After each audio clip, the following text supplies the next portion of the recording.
10 seconds remaining. 5 seconds remaining.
Butchers in business.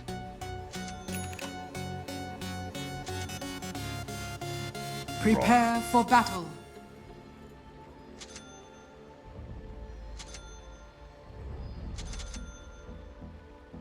Yeah.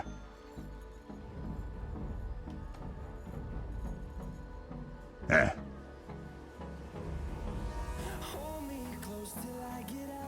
Yep.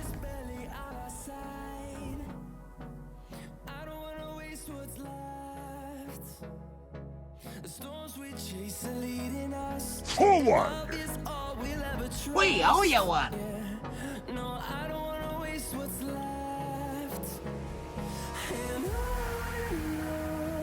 Right.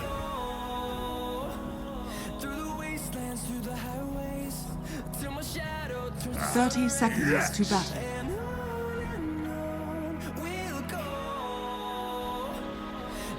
And yes!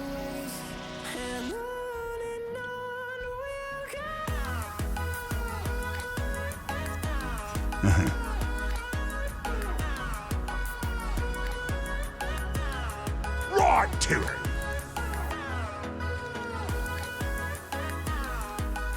The battle Wait, begins. Smells good, don't it? We'll take So that. much meat, so little time. Oh, good idea.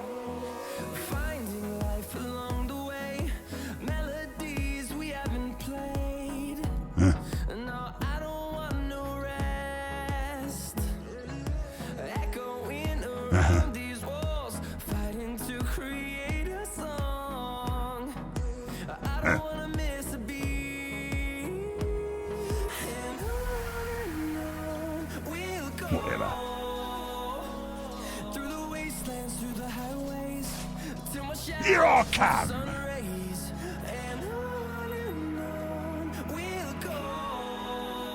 Coming through. Face it, you're a loser. Heading out.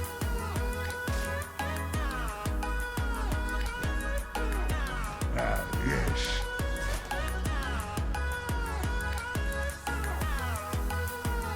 You got it.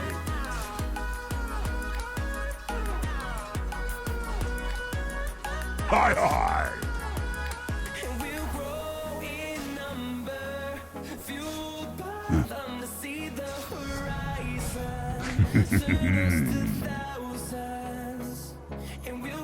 Right to it. I meant to do that. Yeah.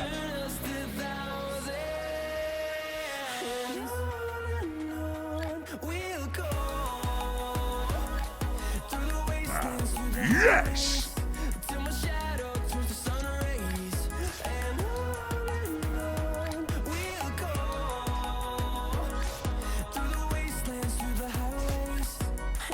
Yes.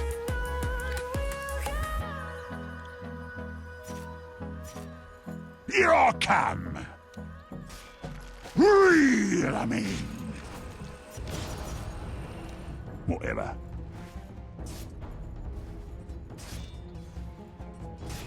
Waiting in.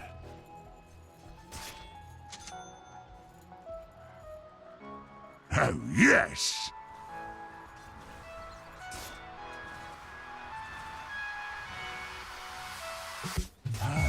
Good idea.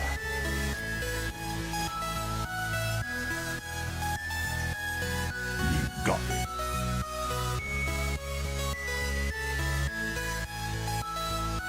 Forward!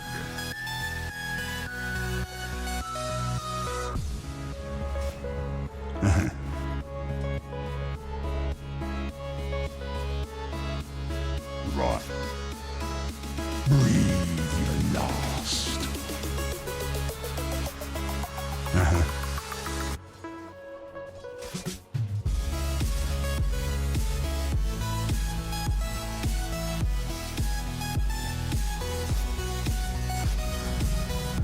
My choppers are looking sharp.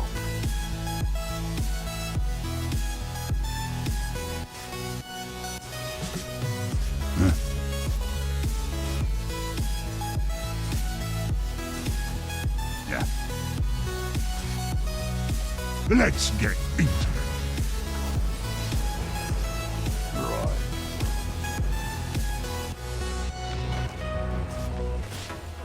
Get first blood. First blood. Yep.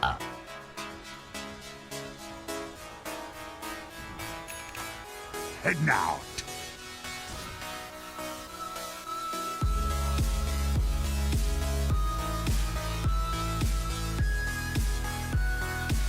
Coming through. Lovely. Huh.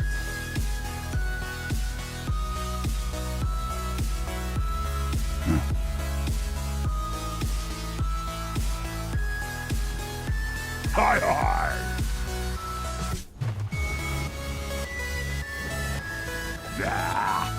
Granat! Coming through. Not possible. Disrespectful. As I feast of famine.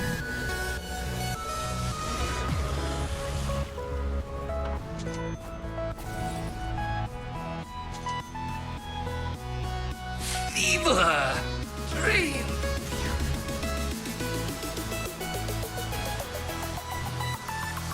You got it.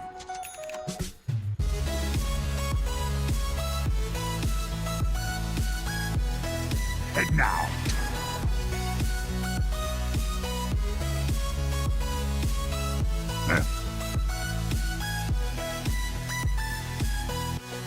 Get over here. Time for a little butchery. More power. Oh, slice alive. Hi, hi.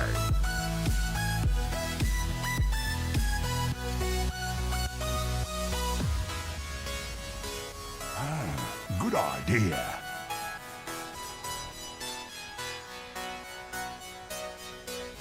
Waiting in.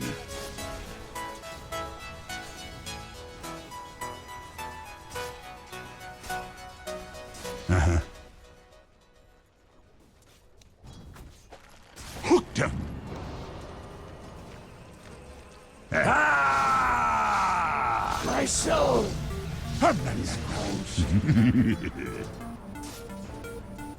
Right.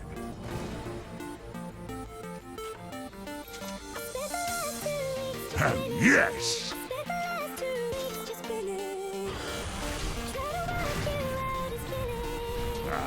Yes! Oops, what's that mean? Whatever. Time to punch it!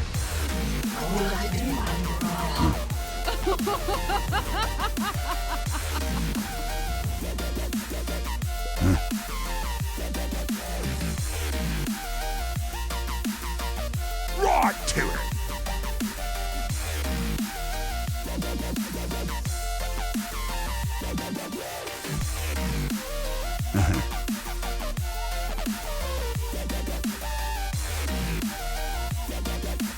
Here I come! To punch! Carnage! Took me up small. I'll do the same. And you. That was an unqualified bid.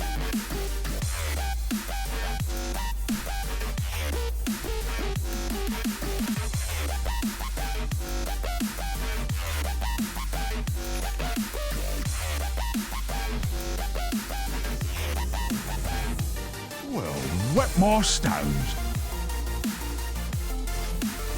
Good night.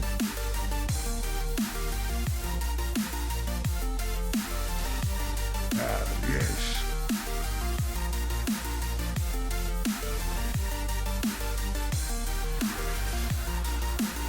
Yep.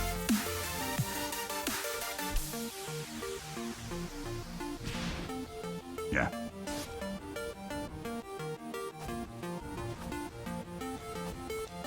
Right.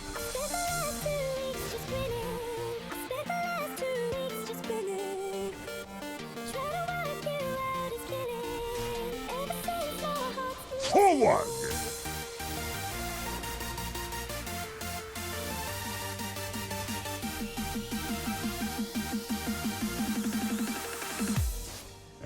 Yes. Get over here! May I cut in? Worry? Bigger pants! Head now!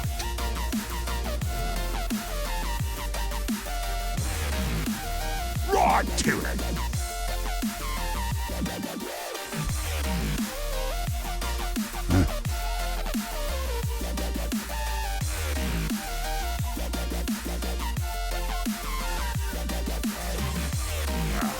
Yes!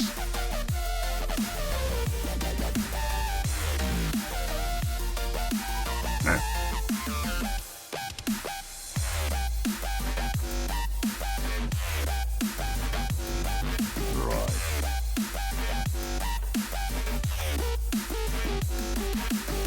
Whatever.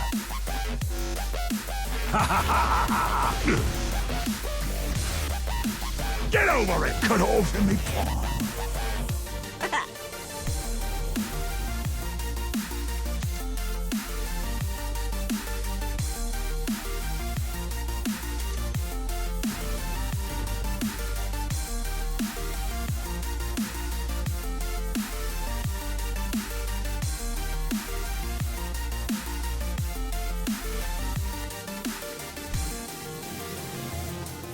Chin chopper, chin chopper.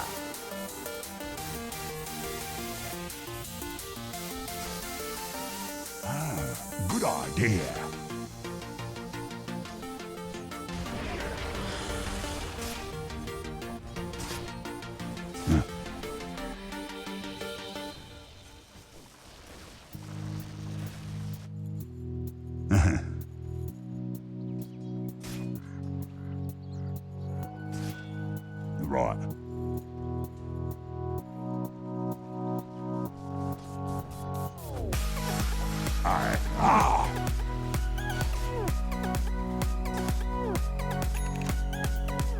You got it.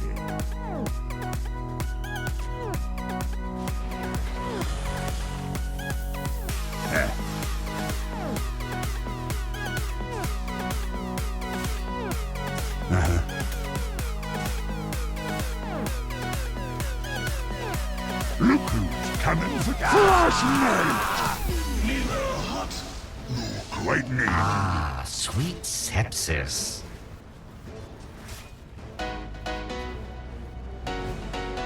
Oh, yes!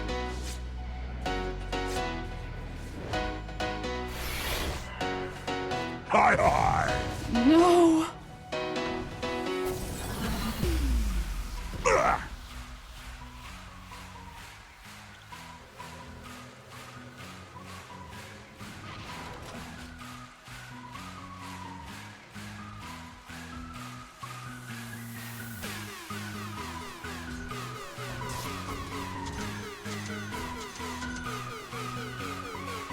Yeah.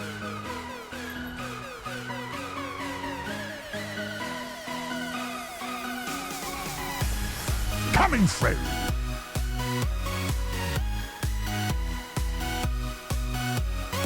Forward.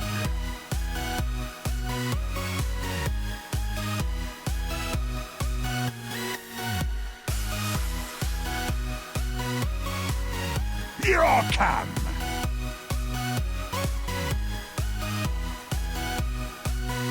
Whatever.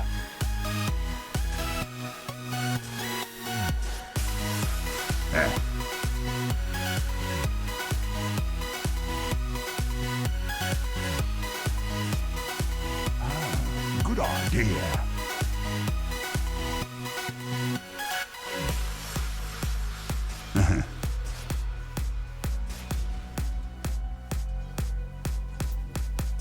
Hi, hi. Your middle tower is under attack.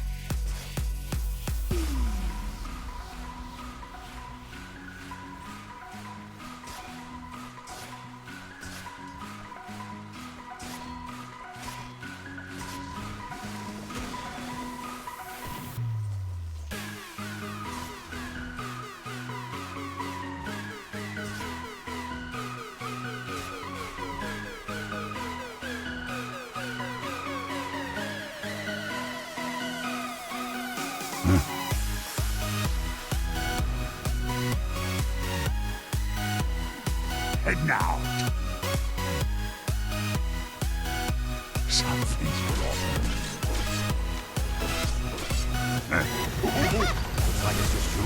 You read this.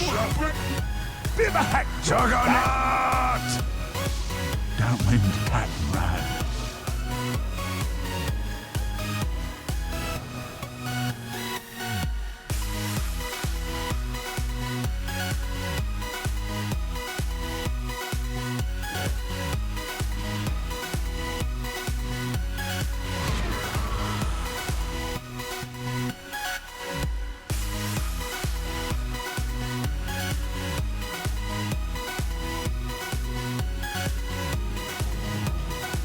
Nice shot.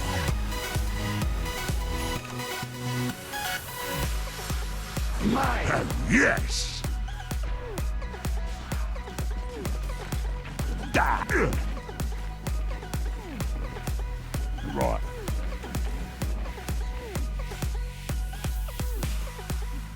Forward!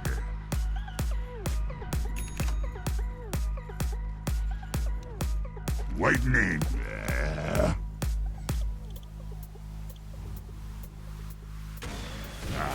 Yes! Killing spree. You've been moved. Hell.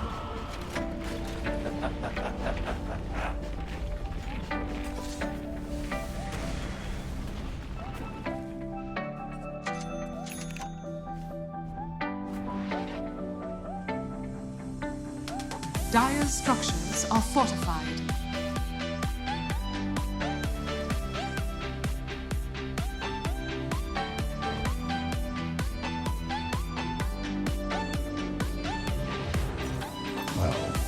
needed to sharpen my cutlery anyway.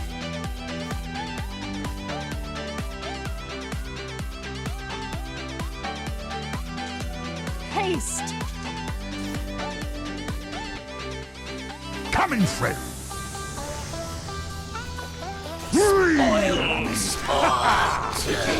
Shall bring me back.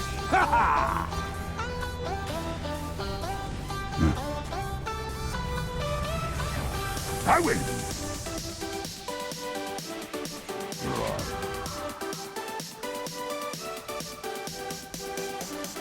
Ah! Your top tower is under attack. Radiant structures are fortified. Yeah. Your top tower is under attack. Yep. The enemy's bottom tower has fallen. Here I come.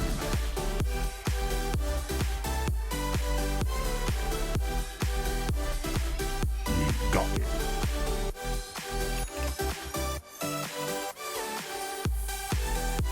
Yes.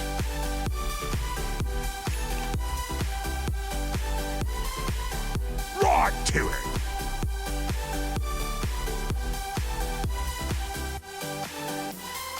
Coming through.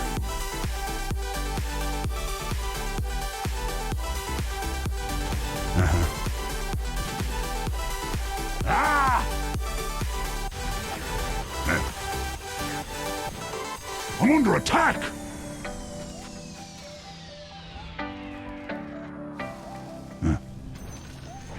The enemy's top tower has fallen. Right to it. Ah. Yes.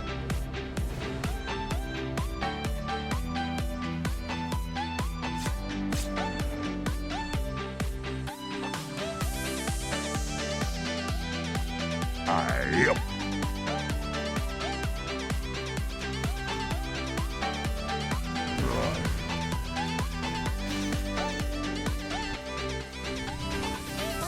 You won't feel the pain.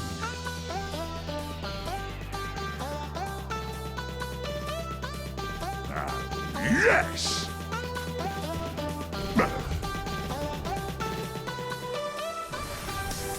You got it.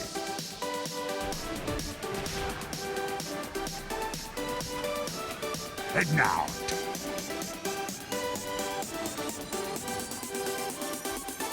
Oh, yes.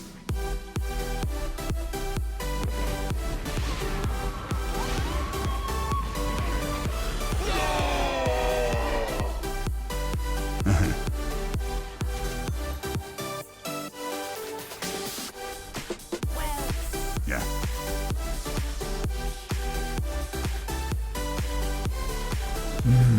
Fill your lungs up. Killing spree.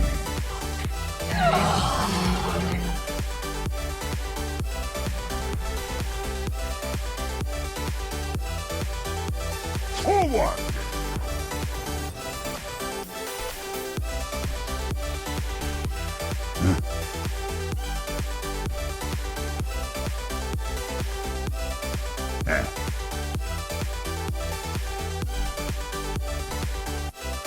Whatever.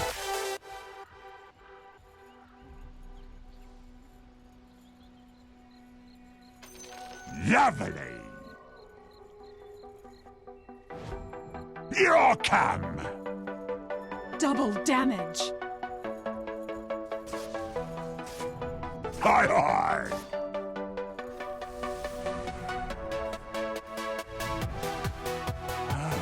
Good idea.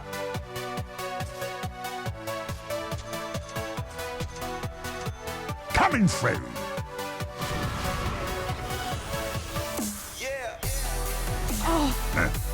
That hardly. And they said I was crazy. I'm under attack. Ah.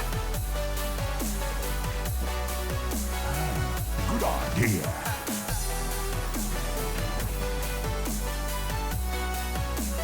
Fancy Right. meeting you here.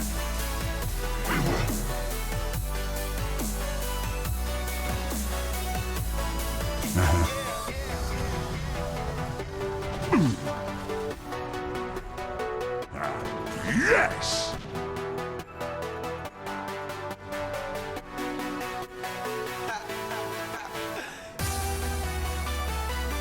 Right to it!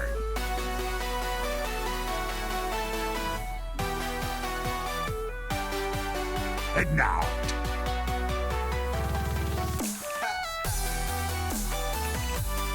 Waiting in. Your middle tower is under attack.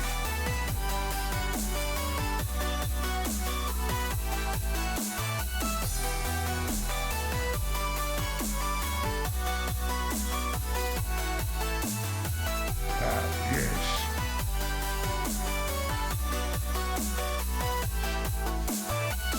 But I...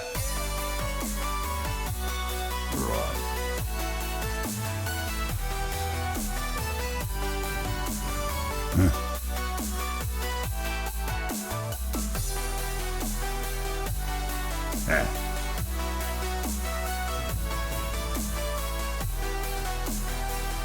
Yes!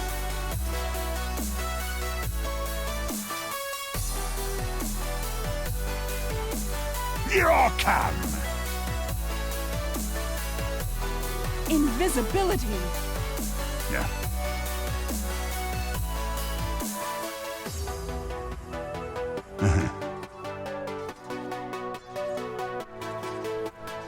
Take a deep breath. Hi, hi!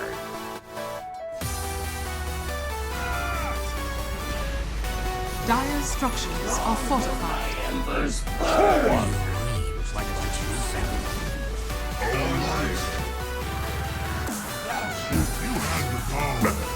Now that's leading edge technology. Got it.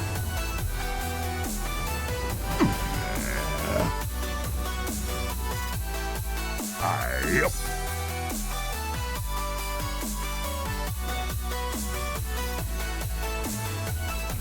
Whatever.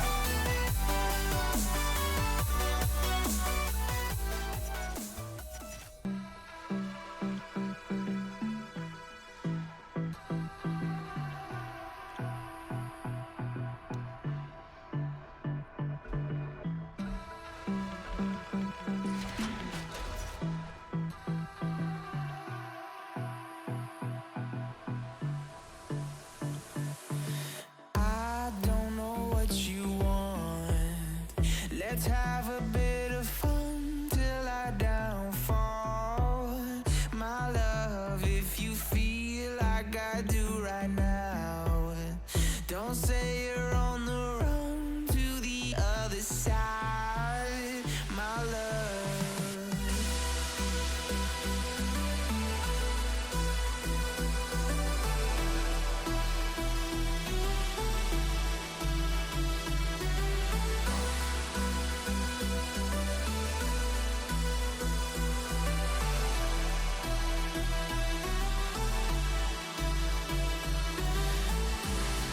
You say you wanna try, but you never do.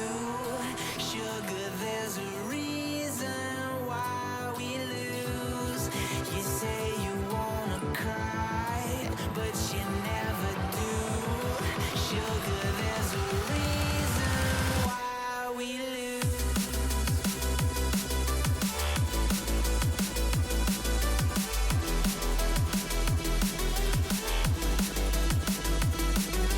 Tour time! Let's get Repair. yeah!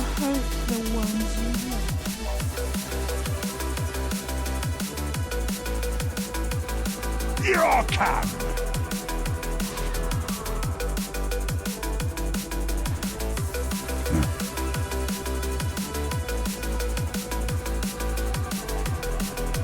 Heading out. The enemy's bottom tower has fallen. Get over here! Ha ha ha ha! Fresh meat! One down. Yes. If you feel like I do right now, don't say you're on the run to the other side. My Your top tower is under attack. Radiant structures are fortified. Oi! Your top tower is under attack. Here. Your top tower has fallen. Right to it! The enemy's middle tower has fallen.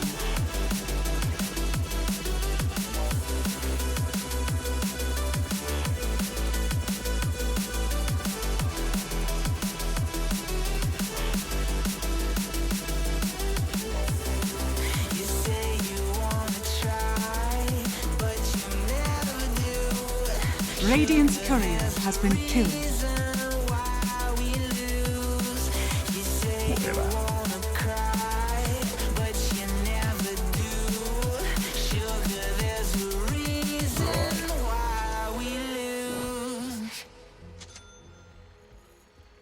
Forward!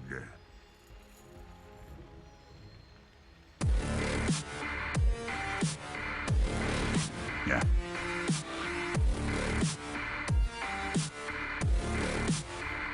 Right.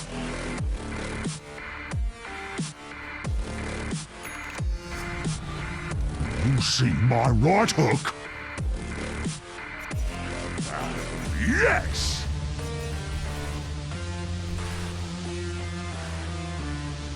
Waiting in.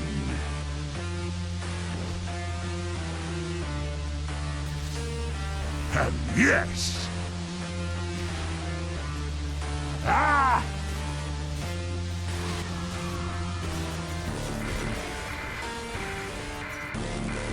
Coming through!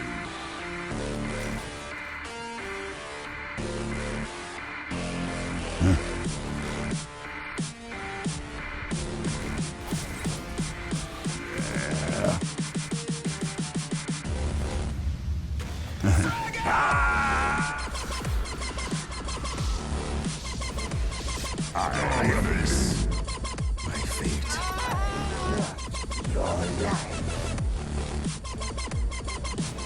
Time to pull on fresh meat! Aye, aye! You wither on the vine. Got it. Radiant structures are fortified. Your middle tower is under attack. Yeah.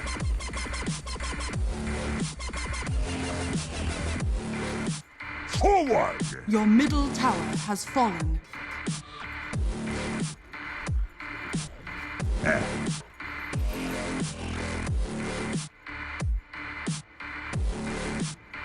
Right. Double damage! Oh, sting me for that. Oh, yes!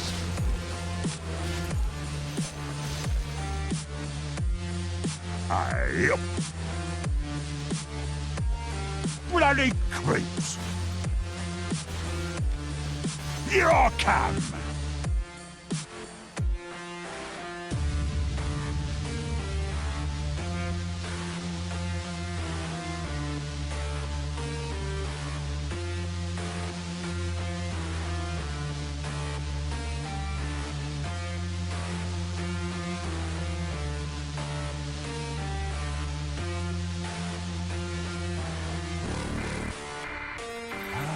Good idea.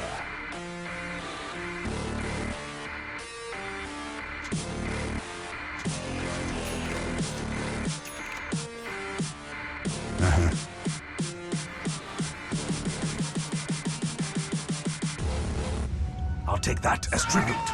Yes!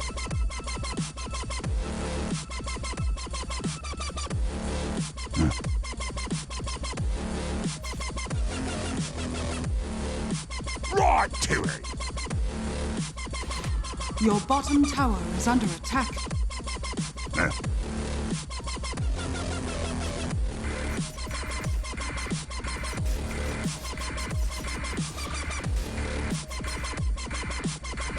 Coming through!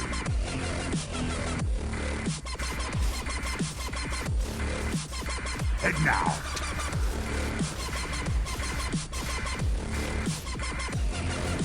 Right.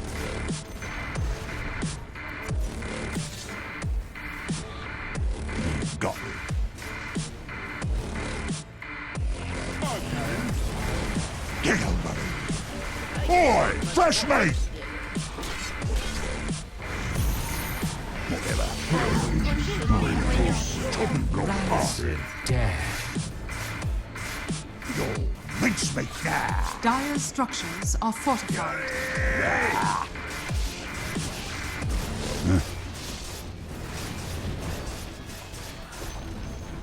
The enemy's top tower has fallen.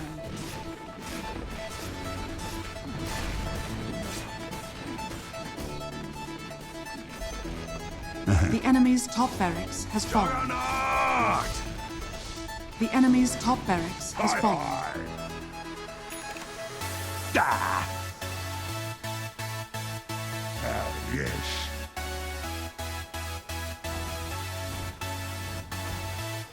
Oh, yes!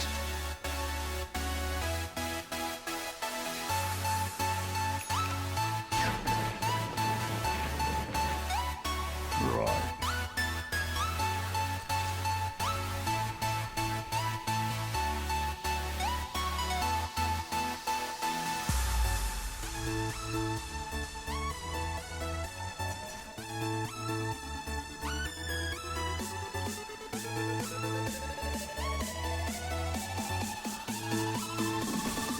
Here I come!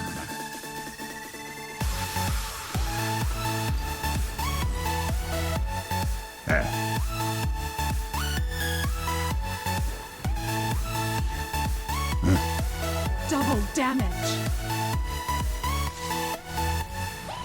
Whatever.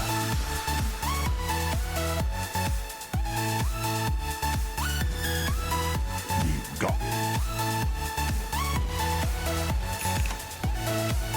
Hooked him. Ah, Christ me. Ah, yes.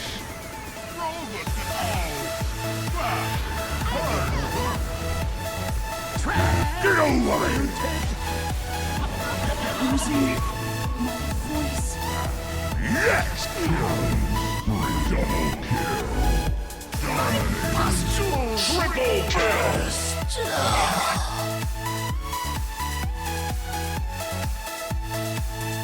Radiant structures are fortified. Your bottom tower is under attack.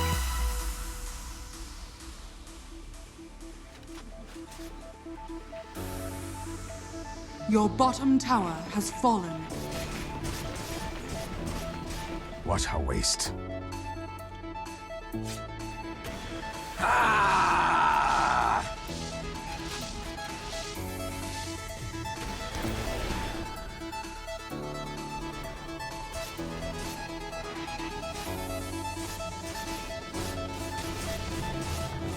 What happened?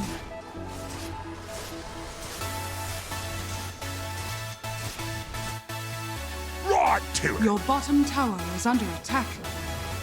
Radiant structures are fortified. Waiting in.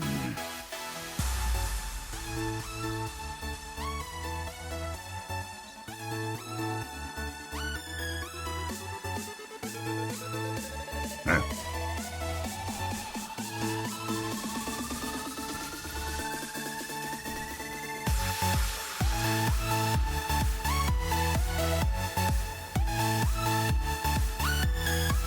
Right.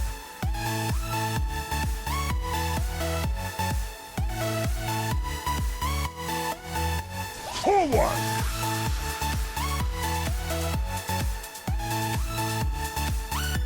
Hi, hi!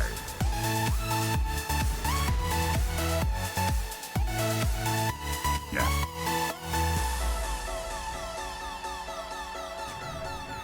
Ah, good idea. Worthy tribute.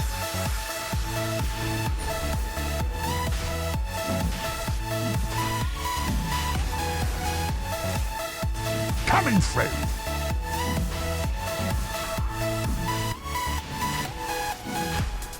And now.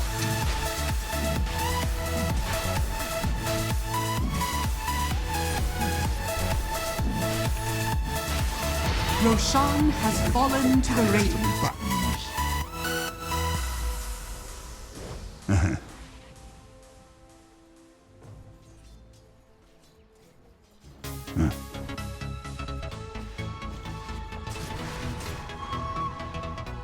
Yep.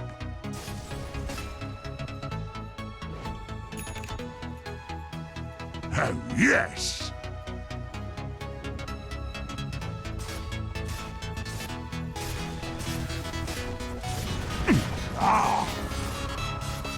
Dire's structures are fortified.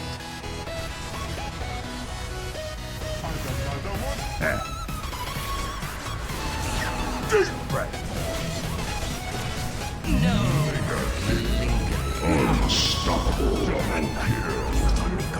Did you not? Battle Fury! Your top tower is under attack. Radiant's courier has been killed. What's this? Burns you down.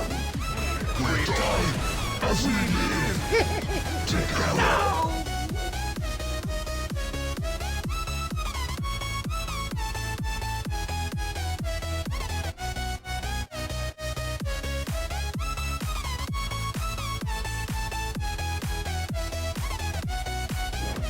Haste!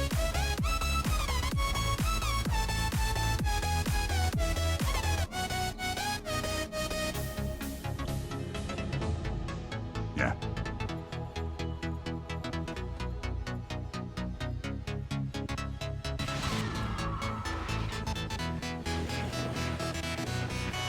Here I come!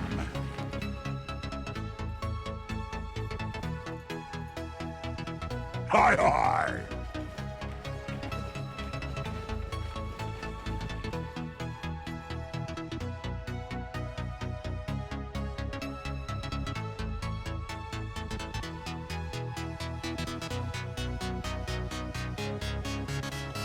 Yep.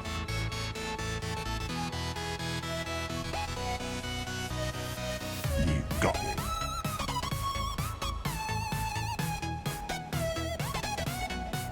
Right.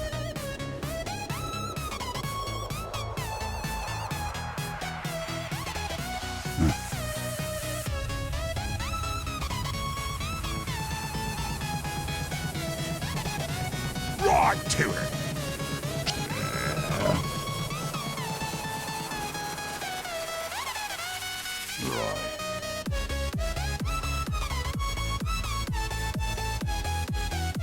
Coming through.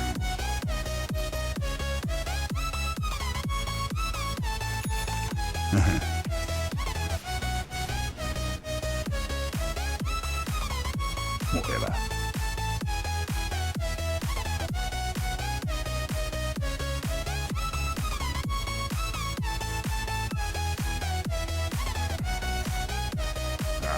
Yes!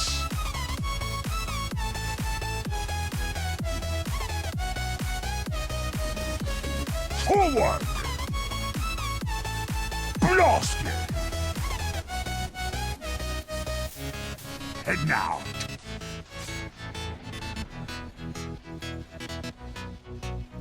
Waiting in.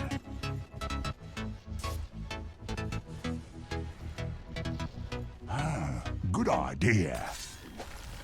Time to pudge. Ah! Fresh meat denied.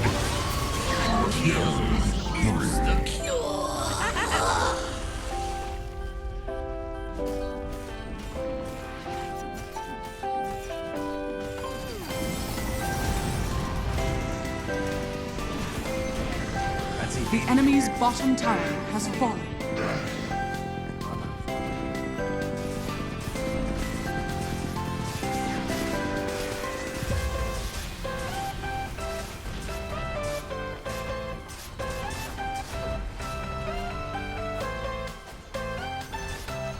The enemy's bottom barracks has fallen. The enemy's bottom barracks has fallen.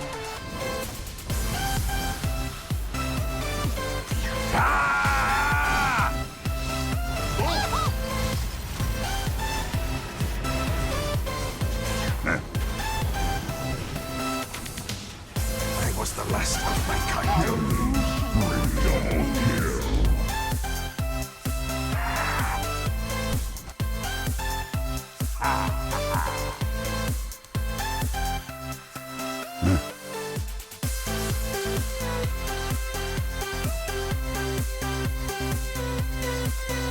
Lovely. Yeah.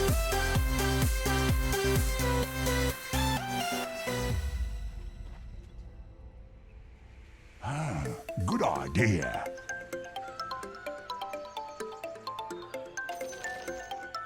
Oh, yes!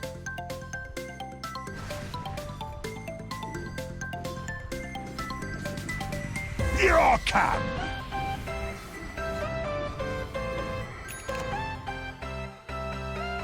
Hi, hi!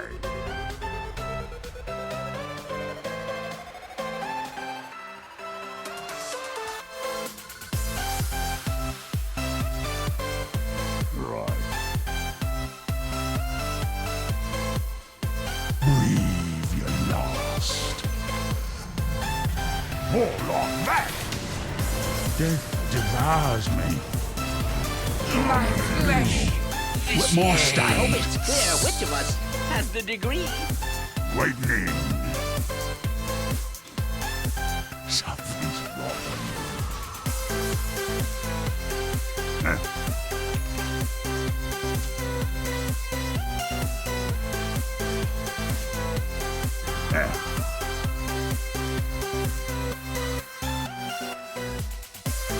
Forward!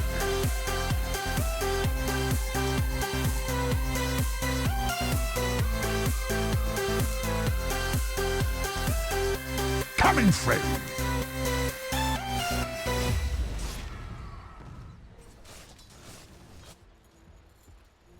Yep.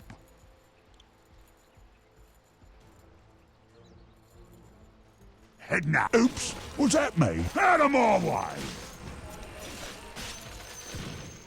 Huh.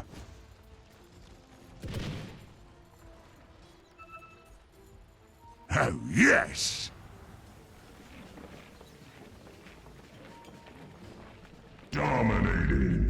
Whatever. Catacombs. Huh?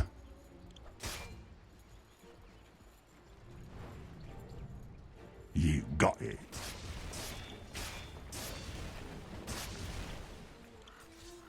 Right.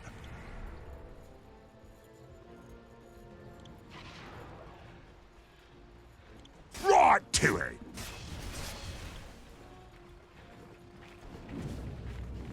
May I cut in?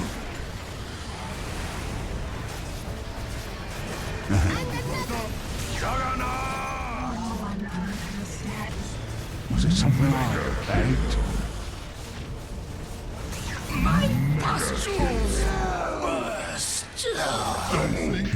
Me okay?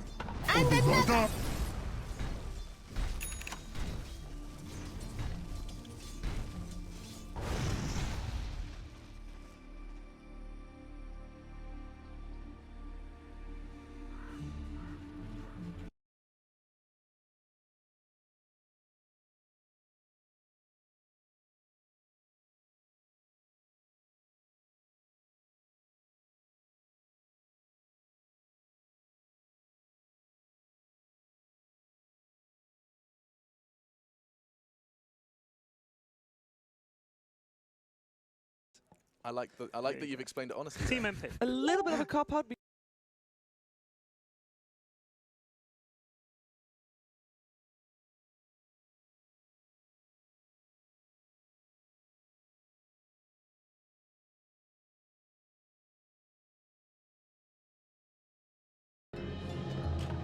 Never happen again.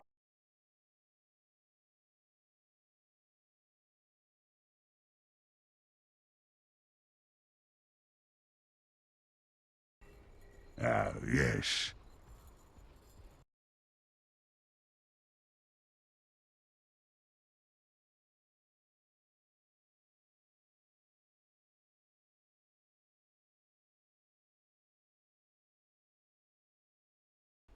Hi, hi.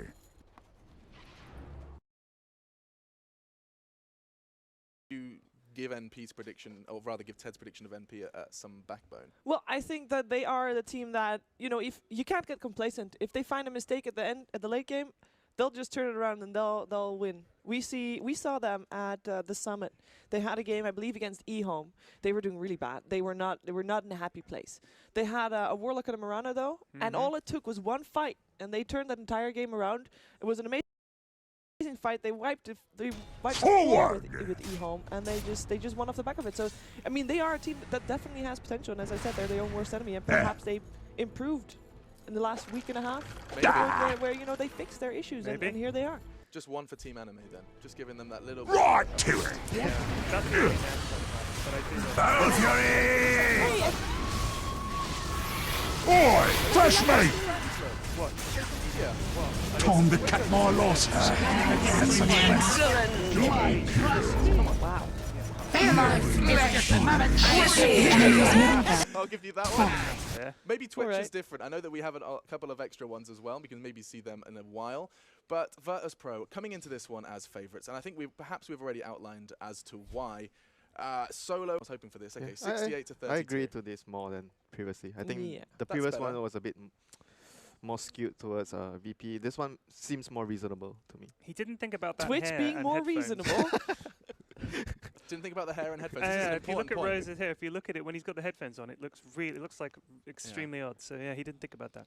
What he was, I think Should he he was more have thinking about- shaved? I think if he You know, the shaves a band. bar in the middle where the headphones can go, Yeah. his hair looks immaculate. Did you ever have that problem as gamers where you would say, "Oh no, I haven't been I've been working all day," and then you'd have headset hair? You ever have that? When- Please don't look at me and say. Oh, I I'm mean, sorry. come on. I'm so sorry, Ted. I didn't even think before. It's I asked. alright. Yeah. Okay. Anyway, has anyone ever called you like Dota Carl Pilkington? Has that ever happened? No, Who's you're the that? first. I It's am. very clever. Well done. Who is Alex. Yeah, it's great. Carl Pilkington.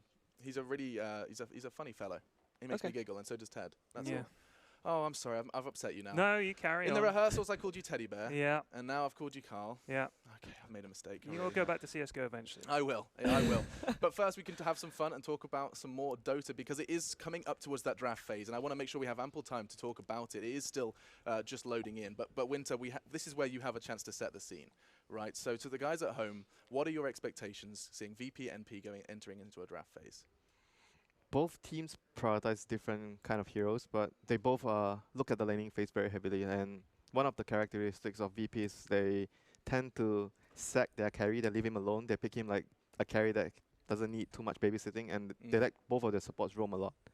Roaming supports is And going to be a big MP factor. prioritize a lot of keeping their carry safe. They want to stack ancients for him, stack camps, and always going to farm away. So they're very different in terms of how they babysit their carry. Or one does babysit and one doesn't babysit the carry. Basically, NP plays for the late game, and it's up to Virtus Pro to make sure that they'll never get to that point. I mean, yeah. haven't we always said that Virtus Pro have a very aggressive mid game? So Yeah. so it's going to be a question of surviving that and taking it into late. Yeah, Is that's. Yes. I think that's how they play their early game, because their early game is so aggressive. They rotate a lot with the two supports, especially.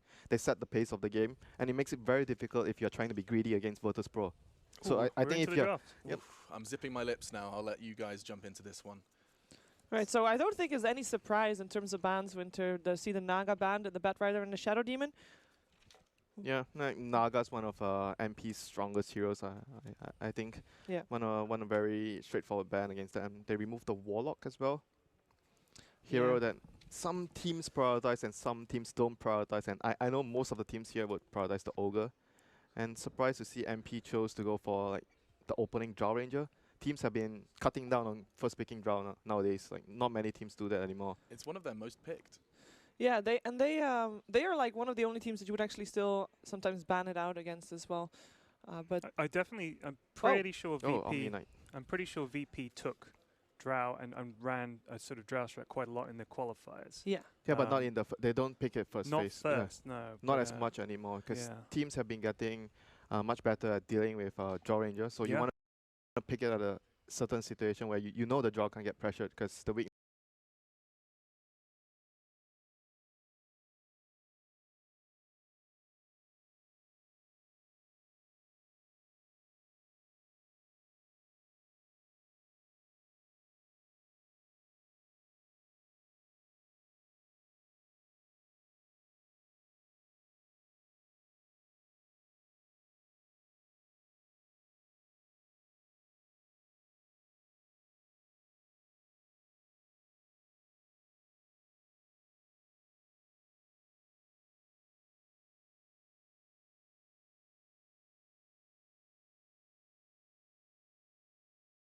Previous game. finals There's I that played. Weaver ban.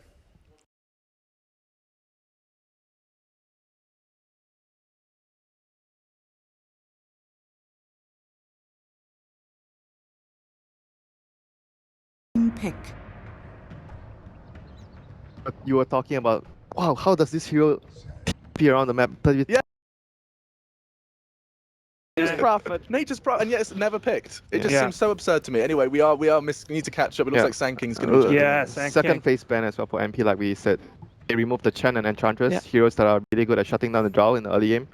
And VP goes back for more lane 10 pressure. Like seconds Sand King is also a very good hero against Drow in the laning phase. Yeah. Especially- Also, you were talking about a gap closer. 5 Here's a guy who seconds can get remaining. infested. Lifestealer can infest him. He can blink in, Burrow Strike, get his epi, and then out pops Lifestealer as well. That's Reserve good. time. But if you're thinking about heroes that, Chen and Enchantress are both Lil heroes.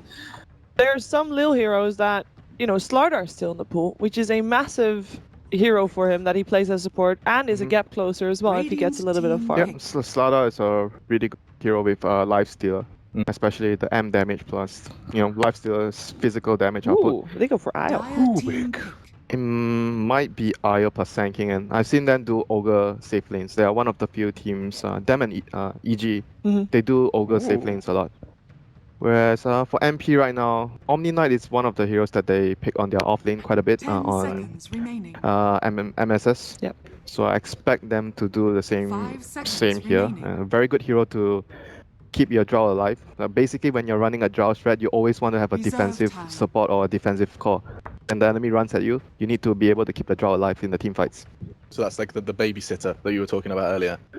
What I meant with the babysitter was the lane babysitter, like Okay. Someone to make sure you farm in the lane. This is That's kind Rubik, I of guess. this is kind of Omni Knight's kind of like the hero that keeps people, the defensive hero in the lineup with the Drow Ranger. Where does this one go next? Both of the teams are looking to have a very different game plan right now. Yeah. For VP, they want to win the lane, and they have relocate with Io, so they want to have a much better map presence. They want to split up and roam around. Whereas MP, they're going to be very afraid of the relocate and the Sand King gangs, so they're going to build their lineup around the Drow to 5-man with the Omni Knight to take down towers. So you minimize the chances of the enemy catching you off because you're always 5-manning, and they're trying to gank you. So when you're 5-man, it's very difficult Radiant for them to gank team you. banned. The Sand King has Especially already- with an Omni Knight as well, right? Yeah, Like, Omni makes Knight. the gang Oh much my harder. god. Omni Knight, OD, and Drow, this is the classic 5-man Drow lineup. Wow. It's just getting bigger and bigger then. You guys, is this starting to give you any more faith in NP? Starting to see that they're 10 forcing... seconds remaining. No, I was going to say forcing Let's, VP's let's, hand. let's go to Tat, the guy who had the faith before. I had the faith. I mean, the thing is, if you first pick Drow, your strat is clear. I mean, they're not trying to hide it. They're literally just saying, we're Reserve going to time. pick Drow and we're going to build around that. And it is, I mean, if you counter it, it is counterable. But you almost have to counter, like, that has to be your entire strat has to be countering that. Otherwise, you are going to lose to it. So I think, they've kind of forced Versus Pro down a certain road. Obviously, MP think they can outplay them with the Drow strat. So. It's like VP, they're just like, I don't think they're forced down the road, but they just put a lot of emphasis on winning their lanes. And with the Ogre plus the IR, two supports that are designed to help your lanes out a lot in the early game. I mean, as long as before the 5-man comes, you win your lane substantially enough, so you delay the 5-man and you're able to Dire have team an back. item advantage over the enemy, then you'll be able to defend the push. But if the lanes don't go well for you, then you'll be in trouble. Yeah, big trouble. So Dire team it is going to be Virtus Pro that has the last pick. And with the sniper Radiant's already team banned out, Undying. That's and the they 5-man. themselves banned out Yes, Razor. Sniper is a really good ban because it's a very good matchup against OD. You see teams using Sniper against OD, and you have deep push to slow down the push with your Shrapnel. So I think it's a great ban, and Undying as well, a great last 10 pick to seconds put their whole remaining. draft together. Like a little bow on top. Yep, Undying plus Omni Knight. And 5 you have the seconds option to remaining. not only do Undying Omni Knight dual lane, but you have the option to do Undying Rubik plus Drow to make sure if you feel, oh, our Drow is Reserve going to get time. pressured a lot, we need to secure the Drow's lane. That's what Undying provides to you. You The do not security. want to lane against Yeah, them. the lane security that you have. However, Lifestealer is a bit of a tombstone killer already. Let him try. Let him try, okay. Yep. Well, Shadow Fiend, it's no one's Shadow Fiend. That's nice. Okay. So like it. basically, the last pick is telling us that VP just wants to have good lanes plus good team fight. They have Sand King ultimate, Shadow Fiend ultimate. Against a push lineup, you want to have AoE. defend the push.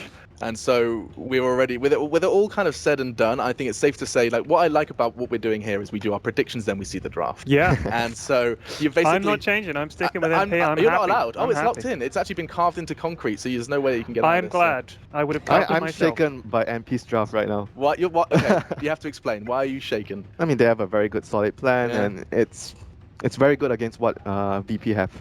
It feels like they've done their homework then, Shiva. You feel like I that- would think so. It looks like a good draft. I still think Virtus.pro, like as a team, is just slightly the better one. So I wouldn't have changed my prediction if I had the chance. So. Yeah, I agree. Yeah.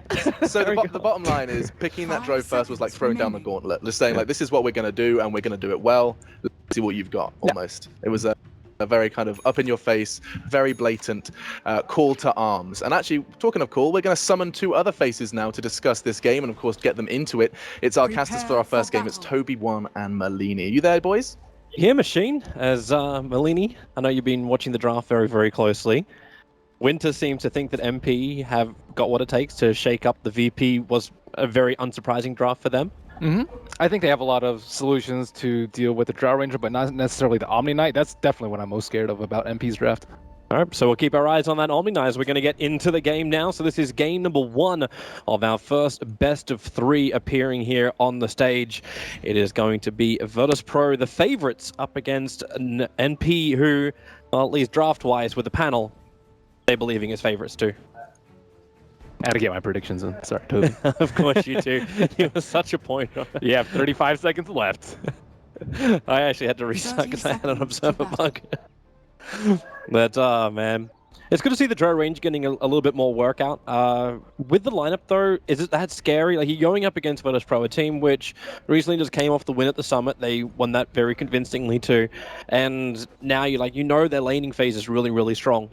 Is it such like a heavy risk? Like you run a Drow Ranger lineup, you got to win by 40 or else you're in real trouble. I think it's much different because they have the OD and VP doesn't have any great diffusal carriers. They had their mid pick last. They had their Lifestealer pick first. Normally like the one position buys the diffusal blade, but no Juggernaut, let's say. That's probably one of the most common ones that you'll see in the safe lane. And it's like so-so on the Shadow Fiend. So the later it goes, I think the stronger the Omni Knight becomes. I think a lot of it depends on the Sand King. What can the Sand King do? And also they have a hero that can protect the Omni Knight, which is really important because normally they just all in on the Omni Knight, but with the Astral Imprisonment on the OD, they do have fail saves as well as the Undying as a backup. They still need to make this laning phase work. Like you're running Urga. Urga, like the most popular hero right now for support, picking up an Envy's phase, so you're forcing Savage to come into the lane to try and beat him out. I suppose the upside is the fact that no one has gone for like the Necromastery to start with, so there's no Shadow Razors to really hurt the Undying just yet. Or to actually build up souls for the SF. Yeah, he needs to get a couple souls, and he is currently only sitting at 1. Tough matchup for him. Maybe another reason too why Sol is just moving slightly out of the lane. Gives no one that space to get the levels. But this top lane, like, talk about trying to go up against an SK with an IO sitting behind him too. This seems like it's a little bit too much work for 1437 to do. Too much regen to chew through. He has a Mango, 2 sets of regen on the Sand King, and then he has a Wisp behind him with a bottle already. So that's pretty much not going to happen. But at least they have dealt with that spawn and not allow the Sand King to pull and stack. So what do you want out of this offlane? Looking at Omni Knight, like Ramses is getting up in his face. MSS was able to hit the Purification, so like health-wise they're still pretty close, but CS-wise, Ramses is pulling slightly ahead, even though the creep wave's still in his favor. And Omni Knight hasn't gone for pulling blades. At so, first yeah. blood. They get him underneath the tower. There's just, I mean, the Sand King in this lane is, they talked about the safe lane being secured by the Rubik and the Undying, but because the Undying has been in the mid lane and Sand King has just so much regen, Drow really can't do that much at level 1. You can hit him with the Frost Arrows, but he has Stout Shield already and boots to boot. They're trying to have a crack at mid. Savage he doesn't have any control when he rotates like this as the Undying. Dude, he has the Arcane Rune. The problem is he doesn't have Eternal Envy. Eternal Envy's back behind the tier 1 tower, still trying to find some CS. 42 mana decay though, Toby. 42 with 7-second cooldown. It's nasty. Yeah, you just don't want to be up against that at all. Shadow Fiend's already sitting at less than 500 HP. But with the SF, like it's not that bad, right? Because he's still on Radiant side, he can still stack for himself. But with 2.5 minutes in, there's been no Radiant stacking being done, including Ancients. So he has 9 souls. Do you look for that flash farm? Nah, he has 9 souls already. I think that's good enough to start contesting as well versus the OD. Oh, there's VP maneuver. They're getting really aggressive on the top lane, coming in behind the tier 1 tower. AUI as well as 1437 have to defend themselves back inside the tree line. Actually bringing more help, so the Undying will TP top. This is what Winter was talking about, that rotation of the Undying if you have to secure your draw lane. And now the OD's fallen behind in CS in the mid lane, 13 to 11. Oh, Savage, Pasha gonna get that Burrow Strike off. They'll keep him slowed up, but maybe they're splitting up so he can't get an easy decay. But with the Gust back, they've got some space. Pasha's dropping down low. Savage still with the caustic on him. He won't fall from this. The VP definitely trying to make it so this NP safe lane is not safe at all. Yeah, this is not what you want from your Drow Ranger lane. This is like one of your worst nightmares as a Drow Ranger. You have 2 other people in your lane that you actually need to help. So you're not getting that much experience. You want your max true shot ASAP and maybe some life leech so you can farm a little bit more. And he's not able to CS well either. Although he is doing pretty decently. 14 is more than I would expect from his lane. So AUI pulling ahead. Actually, every single lane for the cause, they've all got some decent CS. The SF, of course, is breaking free ahead. Yeah, Ramses is somewhat in danger of dying down there. And then Lil rotates over, all that purification. Hits Ramses hard, but he knows he's okay. Lil's still bottling him up. Ramses doesn't have an open wounds available. He's got Rage up if he wants to have another crack, but MSS is already back into the safety range of the tier 1 tower. And Pasha narrowly escapes a gank on the top lane with a level 1 and Sandstorm. Picked it up quite early. I like that pickup. Seen far too many go 2-0-3. He's versus a range hero, so I guess the call may be a little bit more wise for him to go for the Sandstorm rather than Max Caustic. Well, there's nothing that really pulls him out of it, right? Like, there's no AoE stun that you're going to be triggering apart from, like, you've got the Gust to break him out of the channel. Yeah, telekinesis drop on top of him, but it's all a little bit slow. It's more so that the supports have to actually invest some wards. MSS, this is very optimistic. He's chasing down, looking for Lil. Optimistic actually pays off. Got close enough for the purification. Lil hung around just a little bit too long, and now that's the Soul Ring up for the Omni Knight. Yeah, the value point in the... Or actually, he got 2 points in the degen. I like that. Ramses struggling a little bit too. Oh, he's trying to get the open wounds off. Problem is he's got no more heal. Lil will arrive. So now the tether is up. MSS doesn't have anything else to fight with. All he's got is his infused raindrops, but that won't save him from this. Ramses just beats him down with the claws. So gets a little bit of revenge for the death of his support. Still getting a kill on Ramses like that. He's a full level ahead of him by now. And no one looking to invade the jungle. There aren't any stacks for him Savage. to take, but Savage is actually pincered at the moment. The SK can come in through the river, and Solo and no one move up through the bottom part of the river. They saw him thanks to the Observer Ward. They just need the proper stun, and then no one can just raise him down. So good maneuver. Nice Observer Ward just sitting on the hillside that saw it all happen. Yeah, Undying's been struggling a lot this game. He's just sitting on a windlace and no sign of boots yet for him. Sitting at a paltry 23 gold. So Envy takes the first rune away from the Wisp, and MSS looking to set up a heal bomb. Where is he? They're waiting for Lil to actually tether over. MSS read it perfectly, but the open wounds will keep the distance. That's why he has to repel. Potentially able to block him inside the tree line. No, they can't. He's got his Calling Blade up. So cuts through the trees and gets away to safety. Meanwhile, up on top lane, it looks like Sand King. Pasha hoping for an opening over an AUI with a rotation up from Solo. But it's just not enough. He's forced to build full defensive on the Drow Ranger too. He has to go for the treads early, and then he has to go for a magic stick too. You generally don't want to get a magic stick on the Drow Ranger. They're actually doing the rotation. Envy threw the orb out. That's not enough to kill because he didn't actually hit Lil with that orb. That was a cool tree eat by AUI. He ate one of the trees so he could pull the creeps and stack the ancients. That one that you see the dragons go through. I haven't seen that too much. Dire's middle tower is it's classic AUI, right?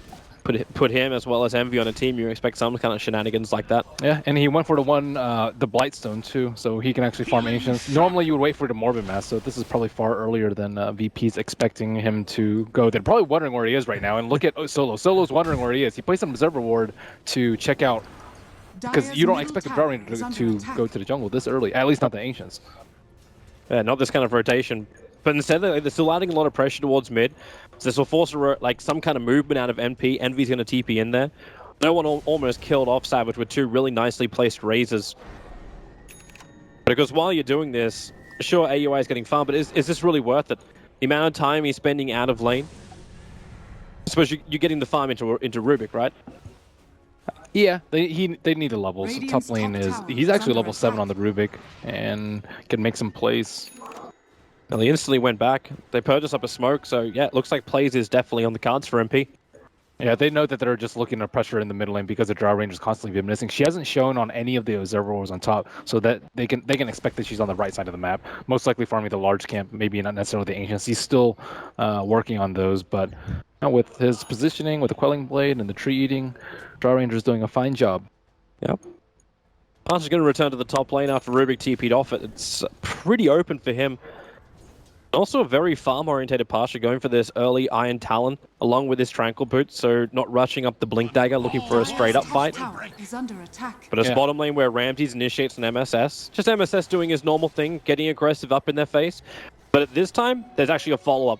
Rose actually got hit by one of the IO balls. And the haste immediately popped, and he bounces. And AUI is still sitting there waiting for one of those weak heroes. Well, if he can get the Gust off, there's no rage, but the Gust was just out of range of Ramses.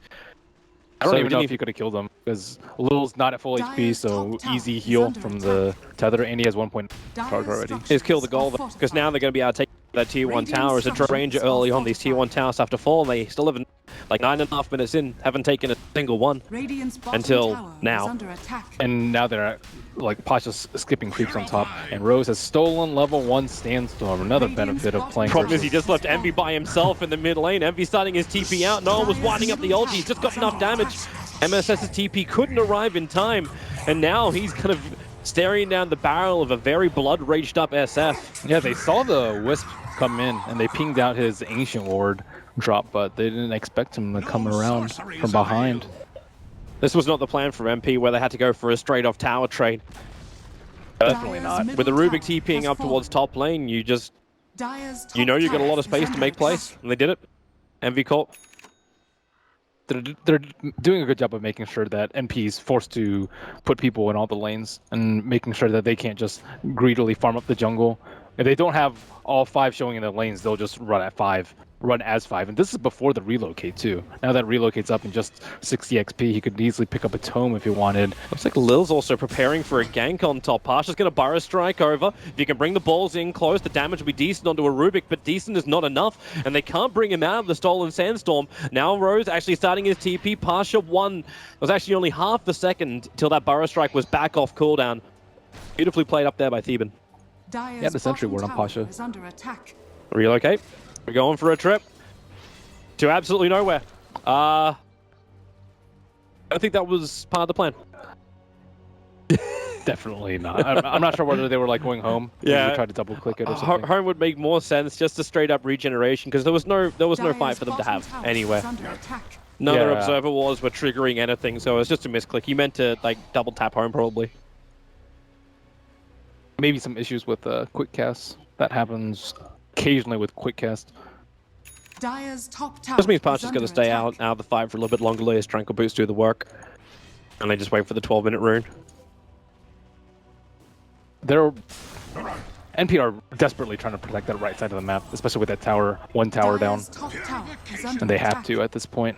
They're kind of struggling to find places to farm safely. Is this so they can also get Roshan so they have an Aegis for their tier 2 pushes? Ideally. And it's also will kind of pressure VP to make multiple decisions. Like they need to take down the T1 on the top, they need to protect Roche, they need to contest the Ancients, and they need to get farm up themselves. Virtus Pro coming in to fight. Yeah, they have the Sand King Blink Dagger. Let's watch his positioning. Oh, there's going to be our first big 5-on-5 fight. If VP can find a good positioning, NP are being very defensive about this, only leaving AUI in the front lines. They put down the Observer Walls, sentries are planted so they can see it. The Epicenter channeling up from Pasha, blinks in with a Burrow Strike, looking for the kill on MSS, but it's not going to be enough. Now they turn on the GA and Solo gets evaporated. Maybe no one can turn this fight around. Bring out the big Requiem, but it's just too much. NP, they don't have the damage, they don't actually have the positioning either, so Droga is stunned up high while you're losing the Rubik in the mid to no one getting a triple kill. NP lose 4. looked like they were going to originally survive, and then nope. That was probably not the target that he was trying to Astral. He Astral the Sand King after he had already epied. I think maybe he was trying to click on the Lifestealer, but he had already popped Rage. So the other target that you would want to Astral is the Omni Knight, just so he doesn't get wrecked by the Repel, but Dire's bottom yeah, tower with is Omni under Knight attack. dying that early in the fight, at least he got his GA off, but he was just way too low to continue, and then everyone's going to fall like pawns. Feels a little odd. Like, you could see how long that mid-fight was brewing. Like, VP had all the time in the world to prepare for it. Yeah, they didn't have vision on the right side, though. Like, notice that Observer Ward's on the left side. We'll have a quick look back at it again so we can see that maneuver. I think he's just outside the Observer Ward range. They placed one right on AUI, but he Astrals the Sand King, and all the spells come out from the Omni Knight, but then he gets Requiem and easily Shadow Rays down. And now they're trying to go for a Roche, but SVG gets bashed up. SF Illusions scouting them out, and Yeah, they're trying to do the Tombstone tank.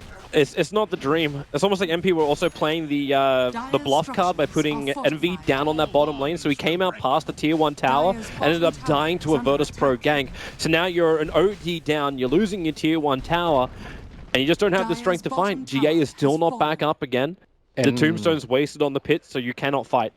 On top of that, they don't feel safe to farm anywhere. They have to worry about an Invis SF. He has Shadowblade now, so you can get Requiem with level 2 and easily burst it down with one raise or a right click. And then you have to worry about the Sand King stun into a relocate. And pretty much none of these can be prevented except for an Omni Knight sitting right behind you. But if they have vision on the Omni Knight, both of you guys are dead. So that means they have to commit more heroes than they want to each of these objectives that they want to go for. And VP just read that like a book, though, the Sneak Roche, and that's kind of what you expect when you play against Envy. So it's a little unfortunate for MP that they've been so readable at that point in the game. When you're behind, you try and go for a big play like Roshan. Didn't work. VP read it, and now they're so far ahead. We saw that quick matchup as well between No One as well as Eternal Envy, and it really does show distance of these heroes. 8.5k on the net worth of the SF compared to the 5.2 of the OD. Envy just is a bit of a non-factor at the moment. Uh-oh, they smoked, and Drow Ranger attacked the Ancients, so she will not be involved in that fight. I don't think she wants to be at this point. If she's still farming up the Ancients, unless she's going to walk in. That Observe Ward on the hillside from Virtus Pro, it would have scattered a small movement, not to mention the one which is sitting just in front of that bottom rune. But they're quick enough. They've done it. They actually pick up the Aegis Immortal, they get into the hands of AUI, and they'll get out before Virtus Pro can react. Or can they? Pasha's in close. He's lined up. He gets a double Barrow Strike. The Ghast is actually going to miss. Same with the Decay, and now No One looks to open up. AUI separated from the rest of his team, sitting inside the pit. No One just going to TP out. They don't want the fight. Positioning isn't perfect for them. Just let it go. He didn't send the Omni Knight in the first batch, or else worse things might have happened for MP, but that's a very good position for them to take a fight. They were kind of all up on their side of the hill. They were a little bit spread out, and they have the Aegis of the Immortal, and they had a Sentry War on the south side. But luckily for Pasha, he escaped to the northwest, and now you can kind of see NPs playing all of them, just grouping up. They know they'll get picked off, so now VP just have to split push and make use of their mobility tools to try and make the best of NP's positioning. What do you think about the item progression of No One? Going directly in for Silver Edge before going for something more common like a BKB up against an OD? I don't like the Silver Edge here, because with the repel target, you can kind of just ignore them. You break them, and then you just kill everyone else. And like, okay, we can't kill you, but you also really can't do anything for us. I think it also makes them a lot more tanky. The BKB, it's a common joke that it's like a game-losing item if you get it this early, which I think they have to entertain the possibility of it going quite late, and I think going for a BKB now would just be far too risky for him. The Silver Edge, he can do a lot more. He has a lot more uptime on his Shadow Blade, but at the same time, looks like he may be in a little bit of a pickle here. Yeah, NP smoke maneuvering to the bottom lane. They're looking for something. Except for one pair of sentries in the Rubik, which is not really going to cut it versus an SF. You can't need the dust, and Ramses knows he's safe. All he's got to do is just rage and get out. So there it is, the Silver Edge used by No One. He's away from Eternal Envy. Ramsey's already forced the fortification out in that tier 2 tower. TP support's coming up, and well, Rage and Dire's TP, bottom tower he'll has start it up, fallen. and there is nothing that can interrupt him. Easy split divide maneuver, and NP have to waste one of those valuable smokes. And this also buys time for BP to get a defusal if they want. Shadow Fiend looks like his next item will be a BKB, as I see the Ogre Club in his inventory. Sand King might actually be able to purchase one, I would say, with the rate that he's farming. Would you look to him to actually get that? Like right now, he's got not Blink sure. Dagger Oh. as well as Yule Scepter. I see it on Life. I see Lifestealer building one. AUI. He knows he doesn't have that. His Gust is now nothing. You just Yule's off the silence effect, and then it's just a simple Blink or Sandstorm away. Yeah, he is very difficult to kill right now. The only actual lockdown that they have is Rubik and potentially a Burrow Strike from Rubik if he gets it. And Pasha feels very safe to farm. They're hoping for top. Coming around with Invis, but Yeah. how do they kill him? Well, you don't. It's very simple. Like you entertain the idea for a moment because he uses his Burrow Strike to farm. You're like, okay, maybe this is the way to do it, but no. He's still got too much escape. But now it looks like MP will at least be able to claim this tier 1 tower, and VP in no Radiant's position to top fight tower back. is under attack.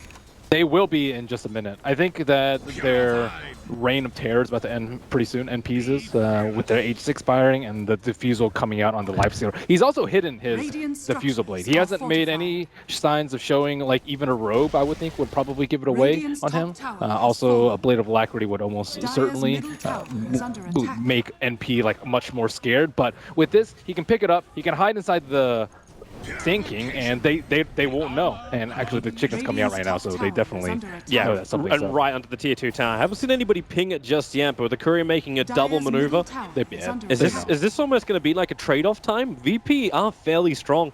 They're beating into the tier Radiant 2 tower on both structures teams. are Dire's middle tower Like has fallen. fortification going to go down for them. He's not really that Dire's scared, middle tower because if they is split under up, they can attack. easily just reinforce their numbers. Well, you look at relocate. Ramsey, he's solo pushing the mid lane. The first TP's coming back now from Eternal Envy, but Ramsey's Rage is up. He does his own little trick again, so stays inside the Rage, does his TP, and then is away. And he took off almost half of the HP of that tier 3 tower. Mm-hmm.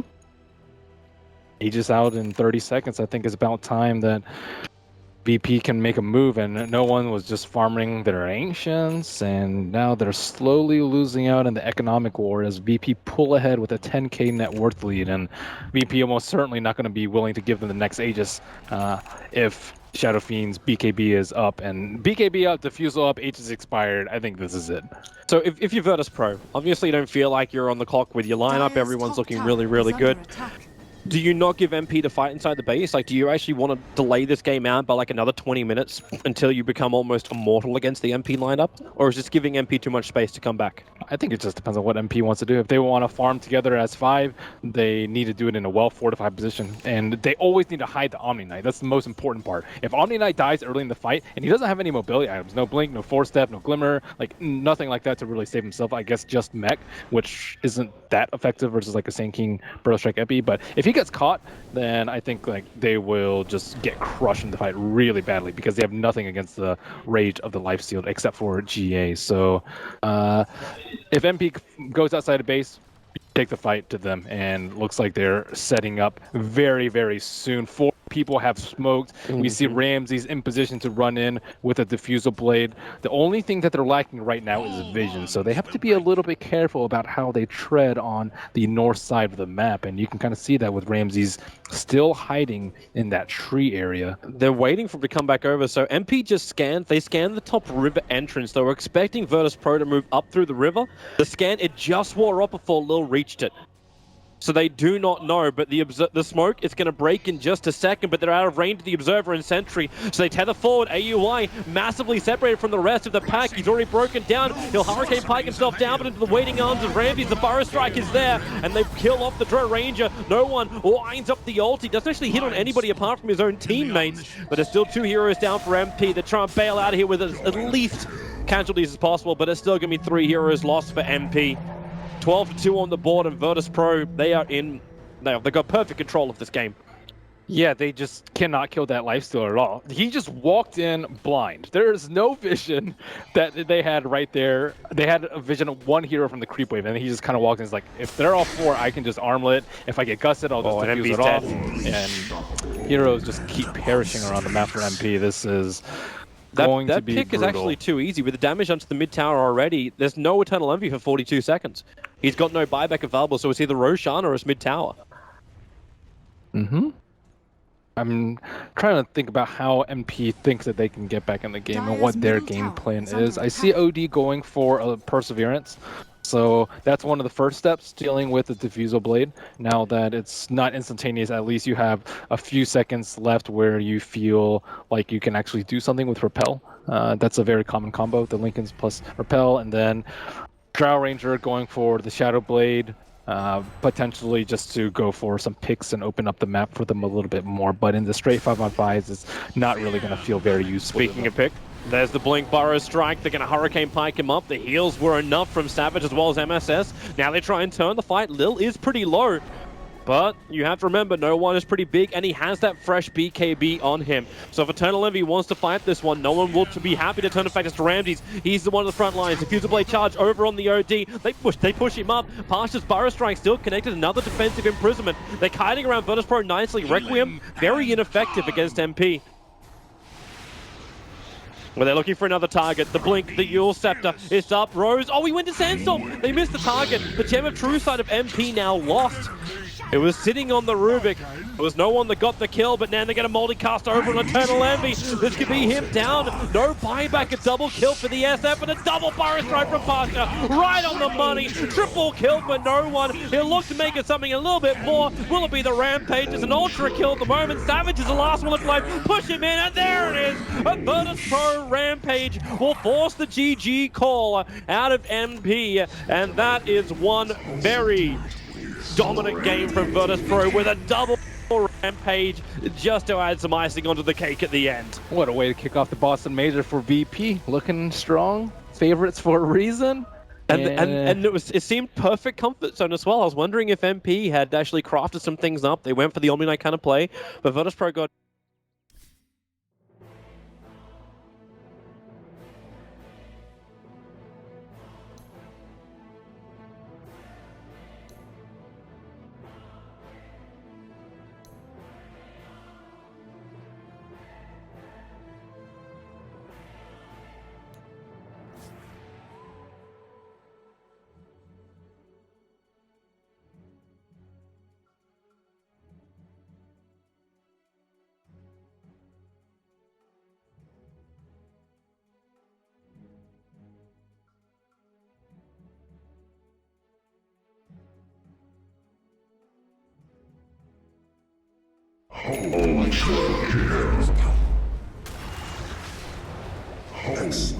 Dire's bottom tower is under attack. Cannot protect itself. That's why I'm here. Beyond godlike at Dire's 18 minutes. bottom tower is under attack. That's pretty scary when you don't really have like natural refraction breakers. Of course, you have like ignite and stuff like that, but burning through all this, like he's just so tanky too at this point. Like he has so many different frontliners. Faith's positioning has actually been incredible in this game so far. He's always in the back line, staying on top of the Drow Ranger teams, getting perfect overgrowths. There are heroes that definitely heavily rely on being able to throw out a bunch of right-click damage and be able to sit in the back, and Faith just ruins all of their mobility every single time he's managed to sneak his way in thanks to Nature's Guise and get a really good overgrowth in. It's also feeding them a lot of information. MVP Phoenix are like they're always seen by Newbie, whether it's aggressive wards or Faith's positioning or even just the general pushing of all the lanes in.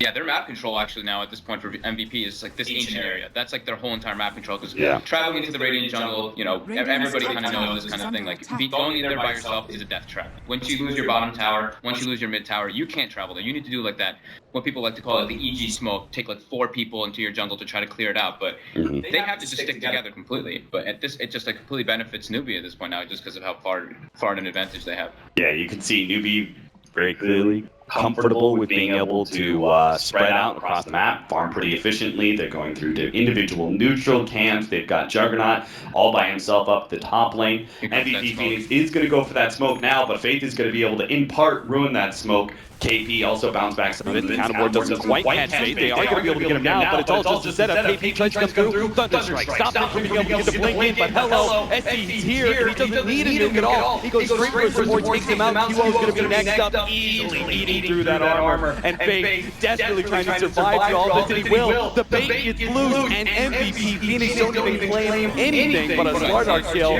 SC takes out everybody from MVP Phoenix. Newbie, they're done with this game. They have won it. I don't see how MVP Phoenix, maybe they just try and sit in the game and hope for a way back in, but it is very clearly Newbie with the tight control over this game one. They're calling it. I think that's the right move. Honestly, they've only got that one tier 1 pressured. I think it was really dictated by that middle battle. Yeah. Like, even though it seemed like they could kind of come back, you could feel how pressured they were. They did that 5-man smoke. Faith in a perfect position to break it. He doesn't even die in the end. KP just runs in and dies, but he doesn't need his teammates there at that point when he's in that.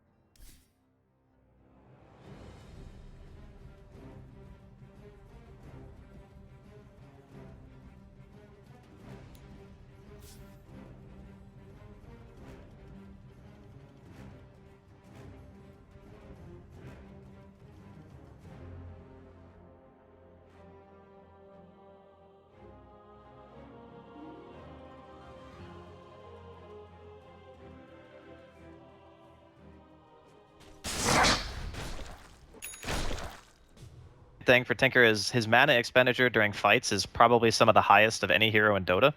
So if you're just like spamming spells and there's a ward down, you're probably just gonna kill yourself. But at the same time, if he's paying attention, he probably only gets 1 or 2 spells off, stops casting, and then hopes that his team can kind of pick up the slack. But blink forward here from Afu. He's gonna get a fissure to the face. But I don't think it's like the end of the world or anything for Wings. I just think they're in a really rough spot. I want to see somebody pick up a pipe. Like, that item is unbelievably powerful against Warriors Gaming. Yeah, I'm not sure who that's going to be here. Shadow has finished out his Blade Mail, so it could be next on the agenda. He's sporting 2K, but we have yet to see what he's going to be investing in as Wings are running up and around here. Afu has been able to pop the smoke, and they're not sure exactly where he stands still. Eventually, they will be able to make a move, and he just casually blinks and hops over to the next tree and rolls away from trouble. Nice job from Warriors Gaming here. They spot out the rotation, and they will avoid all trouble. You can see, like, on the map, too, the War of the Wards. There's just an insane amount of sentries down from Wings, and there's also a pretty good amount coming in from Warriors Gaming as well.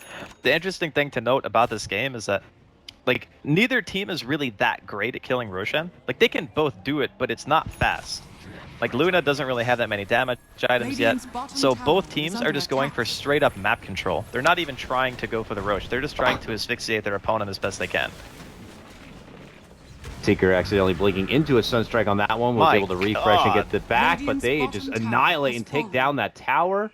And Wings taking a lot of shots here, going to be forced to draw on back. We could just see Wings in a position soon enough where they'll have to rely on one of their bigger strengths, I'd imagine, with their lineup, and that's their high ground defense. Yeah, it's going to happen soon. You know, we were talking about Pugna during a very early point in the cast, and we mentioned the non-committal push style of Pugna. Tinker and Shadow Demon Luna are the exact same way. They never get into a position where you really want to go on them because they're always just using illusions to siege, and there's always a march down. So there's never a point where you look at something happen and you say, oh, we can go on this. It's just, oh god, there's march and more illusions. We can't commit to this because there's nothing to actually kill. That's going to be, I think, one of the biggest issues that things are going to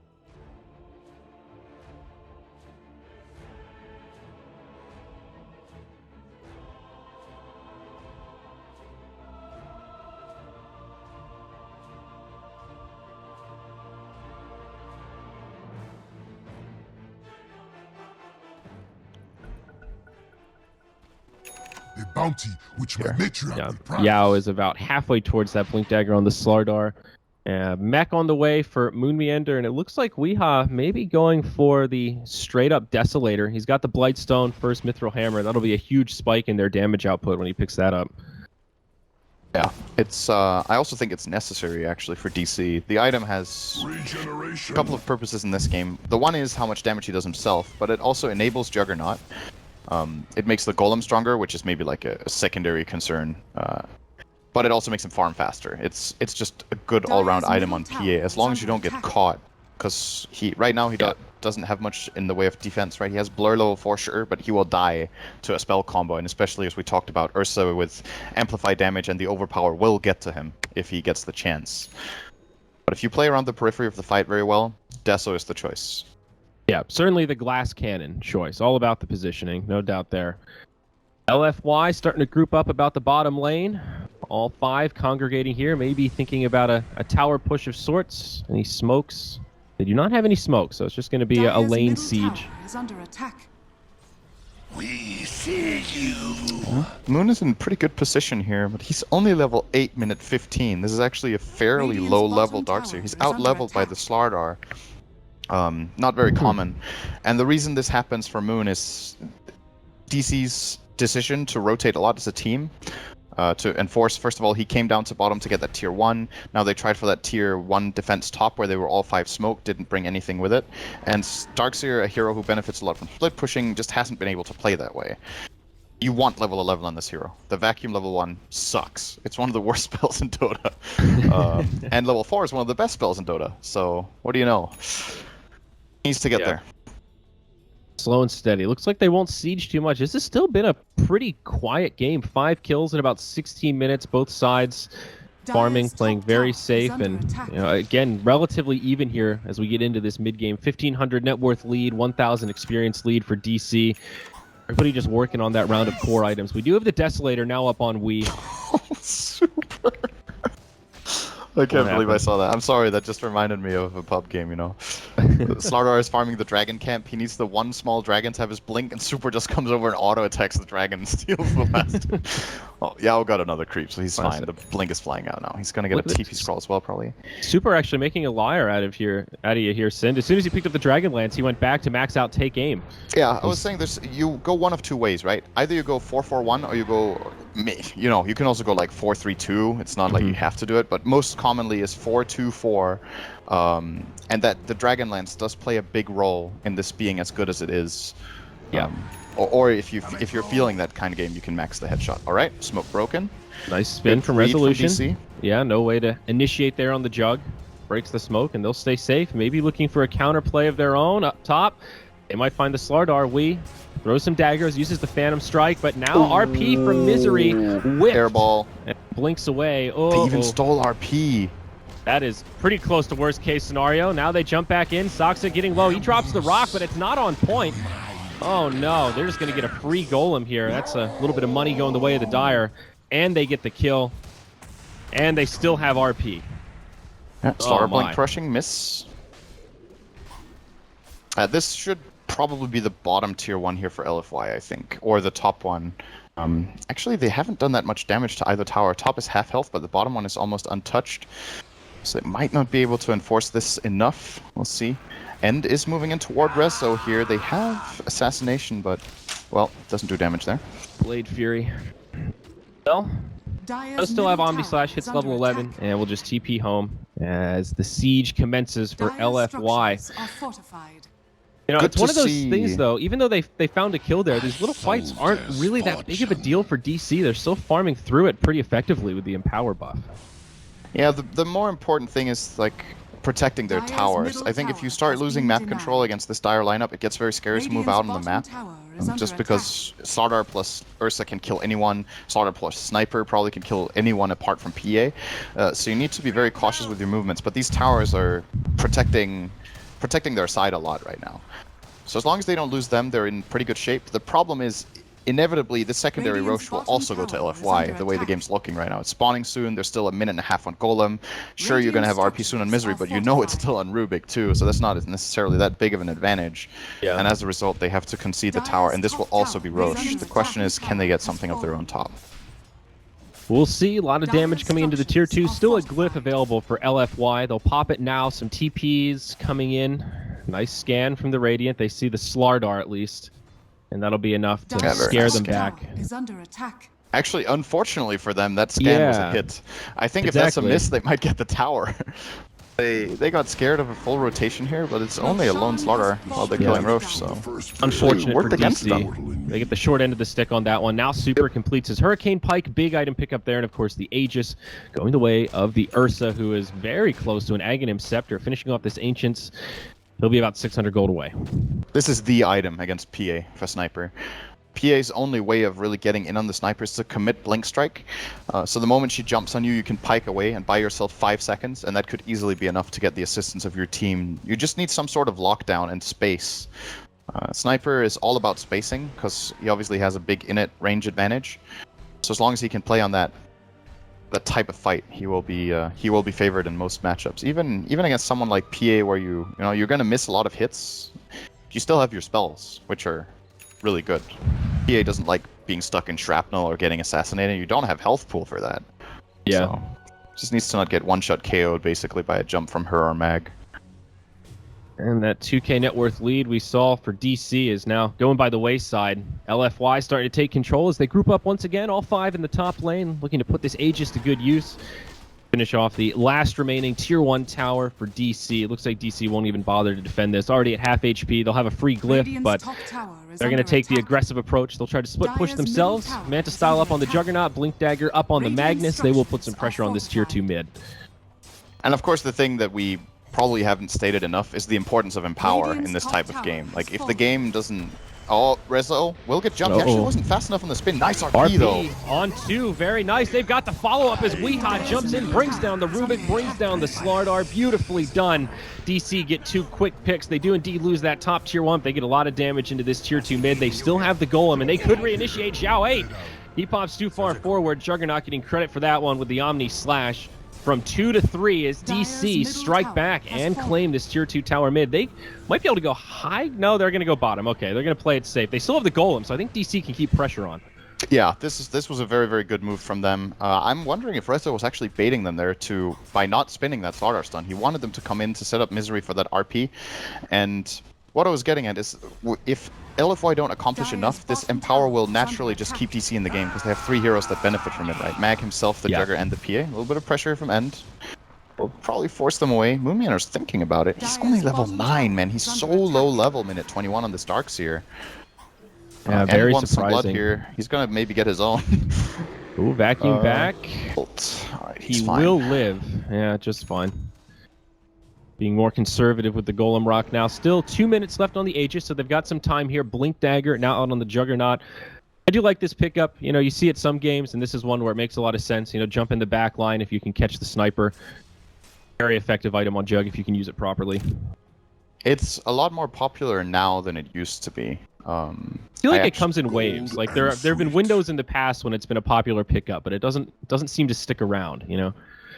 It is just an awesome pickup in this game, that's for sure. Like, you definitely, again, it's all about spacing, right? Juggernaut wants to be able to get in on the Sniper or in on the Slardar. That's a matchup that Juggernaut likes a lot because Slardar has Sprint on and will actually get soloed by Omnislash from 100 to 0 in most stages of the game. So if Rezo can find him, that's a good opening to the fight. Getting rid of a Slardar is very important. It's the primary initiation tool that LFY will try to use to set up their skirmishes and their fights in general. So definitely a fan of this Blink. The question is if he goes for the Diffusal next, because a trend we've seen emerge recently is the Maelstrom build on Jugger, which I think is really, really good. Keeps you farming fast. Omnislash, of course, gives you Chain Lightning procs, especially when the Mjolnir is really, really strong. And it's a nice all-round pickup against this kind of team, too. It also helps you by giving you mixed damage types, so you both hit hard physically and magically when you're jumping. So the world is kind of his right now with Empower, you know, he's just going to get rich. Yep, rotation down bottom. Won't find much. Moon just TP's out. He'll be just fine. The rest of DC on the other side of the map. 4 staff now up on Magnus, so 2 mobility tools for Misery. This position for Magnus really has worked out well. He did keep tempo. He farmed decently in the jungle, and surprisingly, he's out farming the Darkseer right now. I mean, we've remarked a couple times that Moon's been, slower than usual in terms of farm and XP this game, but I think that also speaks to, how well the Magnus has been farming. Down bottom, Moon Meander just surges away. Darkseer, if he struggles a little bit in lane or isn't farming that well, he's a hero that relies on jungle. He can clear stacks in that early mid game, and instead Magnus was doing that instead. So, as we remarked, it's just a greedier draft from DC. There's only so much farm to go around. That is very true. What I would like to see DC do, actually, have they already bought their tomes? They do have 2 tomes on DC side. I think you just buy up those books and give them to Darkseer. Read a book, man. Get clever.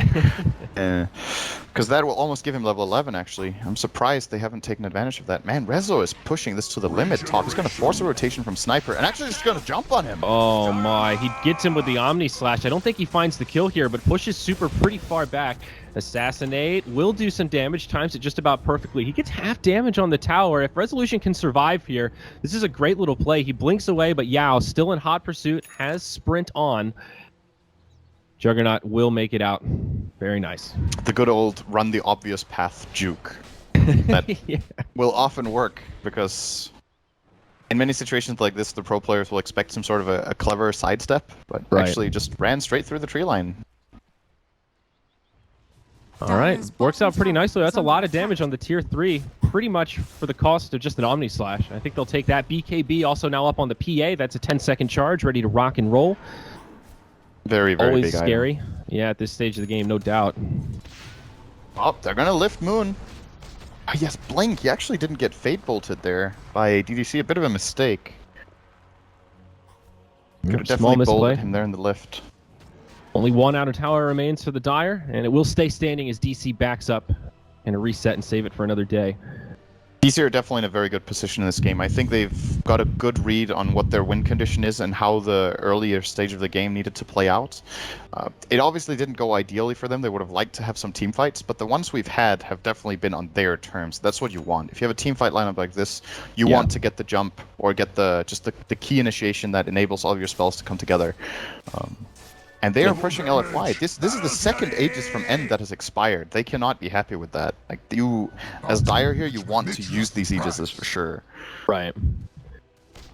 I mean, that's kind of Warlock in a nutshell, though. We found with this hero, part of his potency is, and it's not that he makes the laning stage irrelevant, but he certainly makes some of those early kills matter less. If you can find that good Fatal Bonds, Warlock ult combo in that 10 to 20 mark, can be game-changing. It just takes one good fight, one good initiation to break it up, and then you can regain all that momentum. That's pretty much what we saw DC do this game. A couple of missteps there, and now they've got a nice little lead for themselves. 5k net worth, 5k experience. They're finally feeling good. They've also got a trio of Blink Daggers now, so just a lot of range, a lot of tools to jump in that back line. Even though Sniper has the Hurricane Pike, it's a one-and-done kind of deal. It's not enough to keep him safe from the PA jumping on him and then all of the follow-up after that, even now considering the Force Staff on Magnus. Oh, Yowl's going to get Misery here. Yeah, he catches him, follow-up from End, and my god, it's a lot of damage. But now the Golem, the Fatal Bond's doing a lot of work here. Beautiful catch from the Juggernaut. Omni Slash finds a double kill on the Rubik and Ursa on the back line. It's a 1 for 3. Well worth it to lose the Magnus there as they blow up. Ogre to boot. 4 down, 3 without buyback. This should be at least 1 lane of barracks here, Sind. Yeah, I actually think they're going to get 2 lanes. It's just, Dire's top.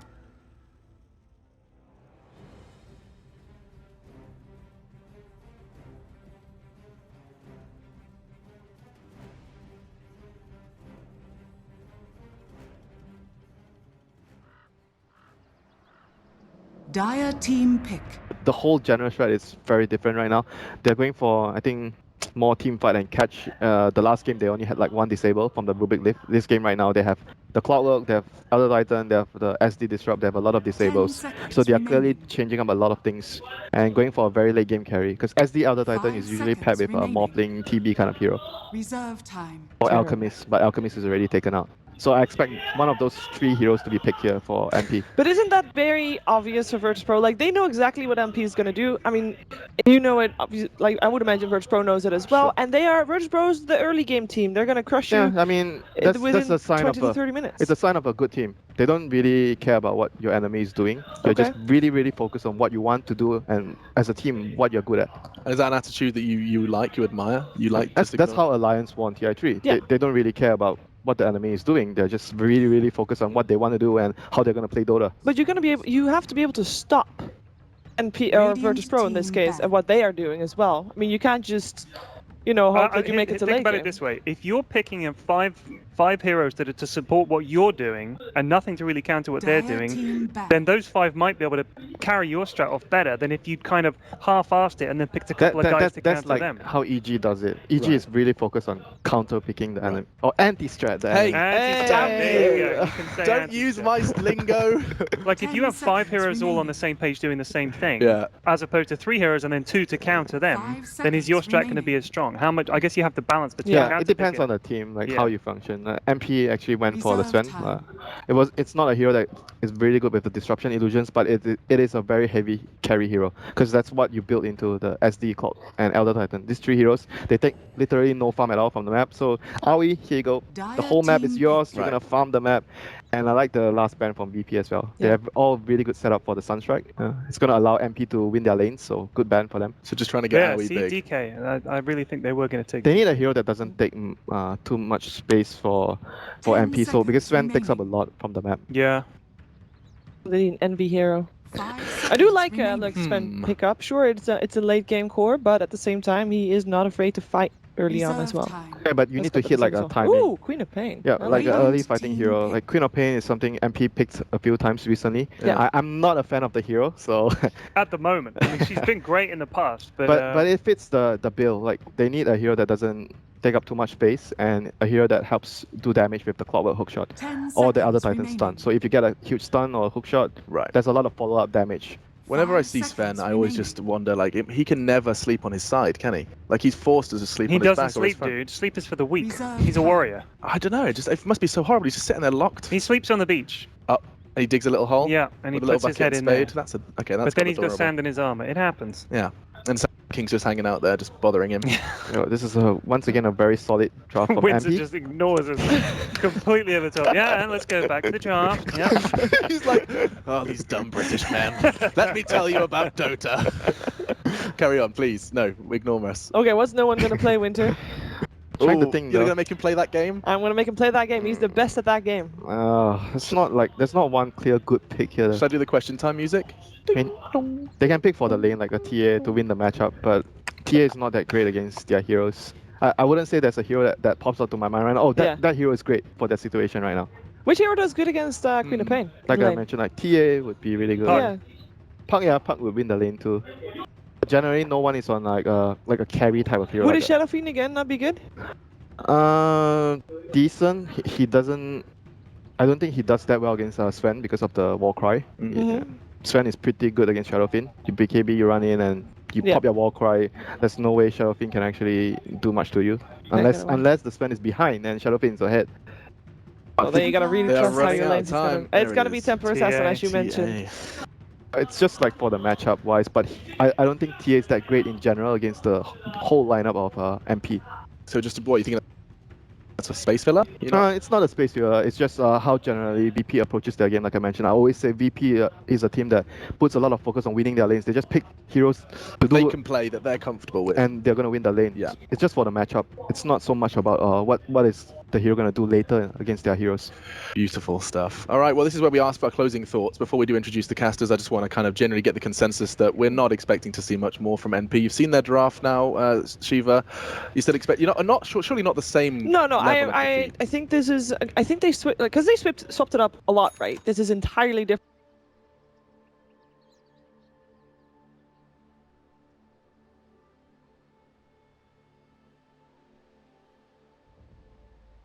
I think they have a draft that they are. They're not revealing anything, and they feel extremely comfortable. And it's like, okay, you know what? We just picked this. Don't reveal anything. We just do well. Let's. I mean, they're the better team, so. They are the better team. The better team, and it's the better team doing basic Dota as well. It seems to be the general consensus on this. It's never desk. basic at this level. No. Alex. I don't know what you guys do in CS:GO. I'm allowed to use Winter's words. When Winter says it, I'm allowed to steal it. All right, well, I'm just going to go ahead and get off the screen so I can go ahead and blush. Let's introduce two people that always make me blush. It's, of course, Toby1 and Malini to cast through this one. It's obviously the fantastic looks of Malini and the weird red-headed Australian. Just sets everyone. He just made it awkward, Toby. Just thank him for the Just thank him. compliments. Yeah. Thanks, you. machine. Thanks, machine. Come on, Toby. I'm glad you're here. All right, let's. Oh, my alt key was stuck. I was just pinging you on the map nonstop. yeah. Let's not do that and destroy all the observers' experience. Yeah. So NP versus VP. VP. Again, we have the same kind of similar thing. Really, really good laning phase coming out from them. The Templar Assassin being the one to cap off their lineup. Everything looks pretty stable again for VP. I think the bigger problem is giving them Sand King and Ogre again. Those two are just really nasty in their hands because it's like they run around the map a lot, they control their lanes, and they like to stun so they can just constantly kill you over and over again. And like they're just very imposing, I think is the word I would use for VP. But how do you really ban out these heroes against Virtus Pro? Like I was talking to Casper before these games actually started today, and he's just like, yeah, you know, VP's just going to keep doing exactly what they've done before because they know it works. And why are we going to fix what's not actually broken? So we just keep running the same kind of thing. They've got enough diversity where you've always got like these 3 alternate heroes. When something else gets banned out, they just cycle in a new strategy. Deal with the Bat Rider, which they've been banning out instead. Yep, I would say.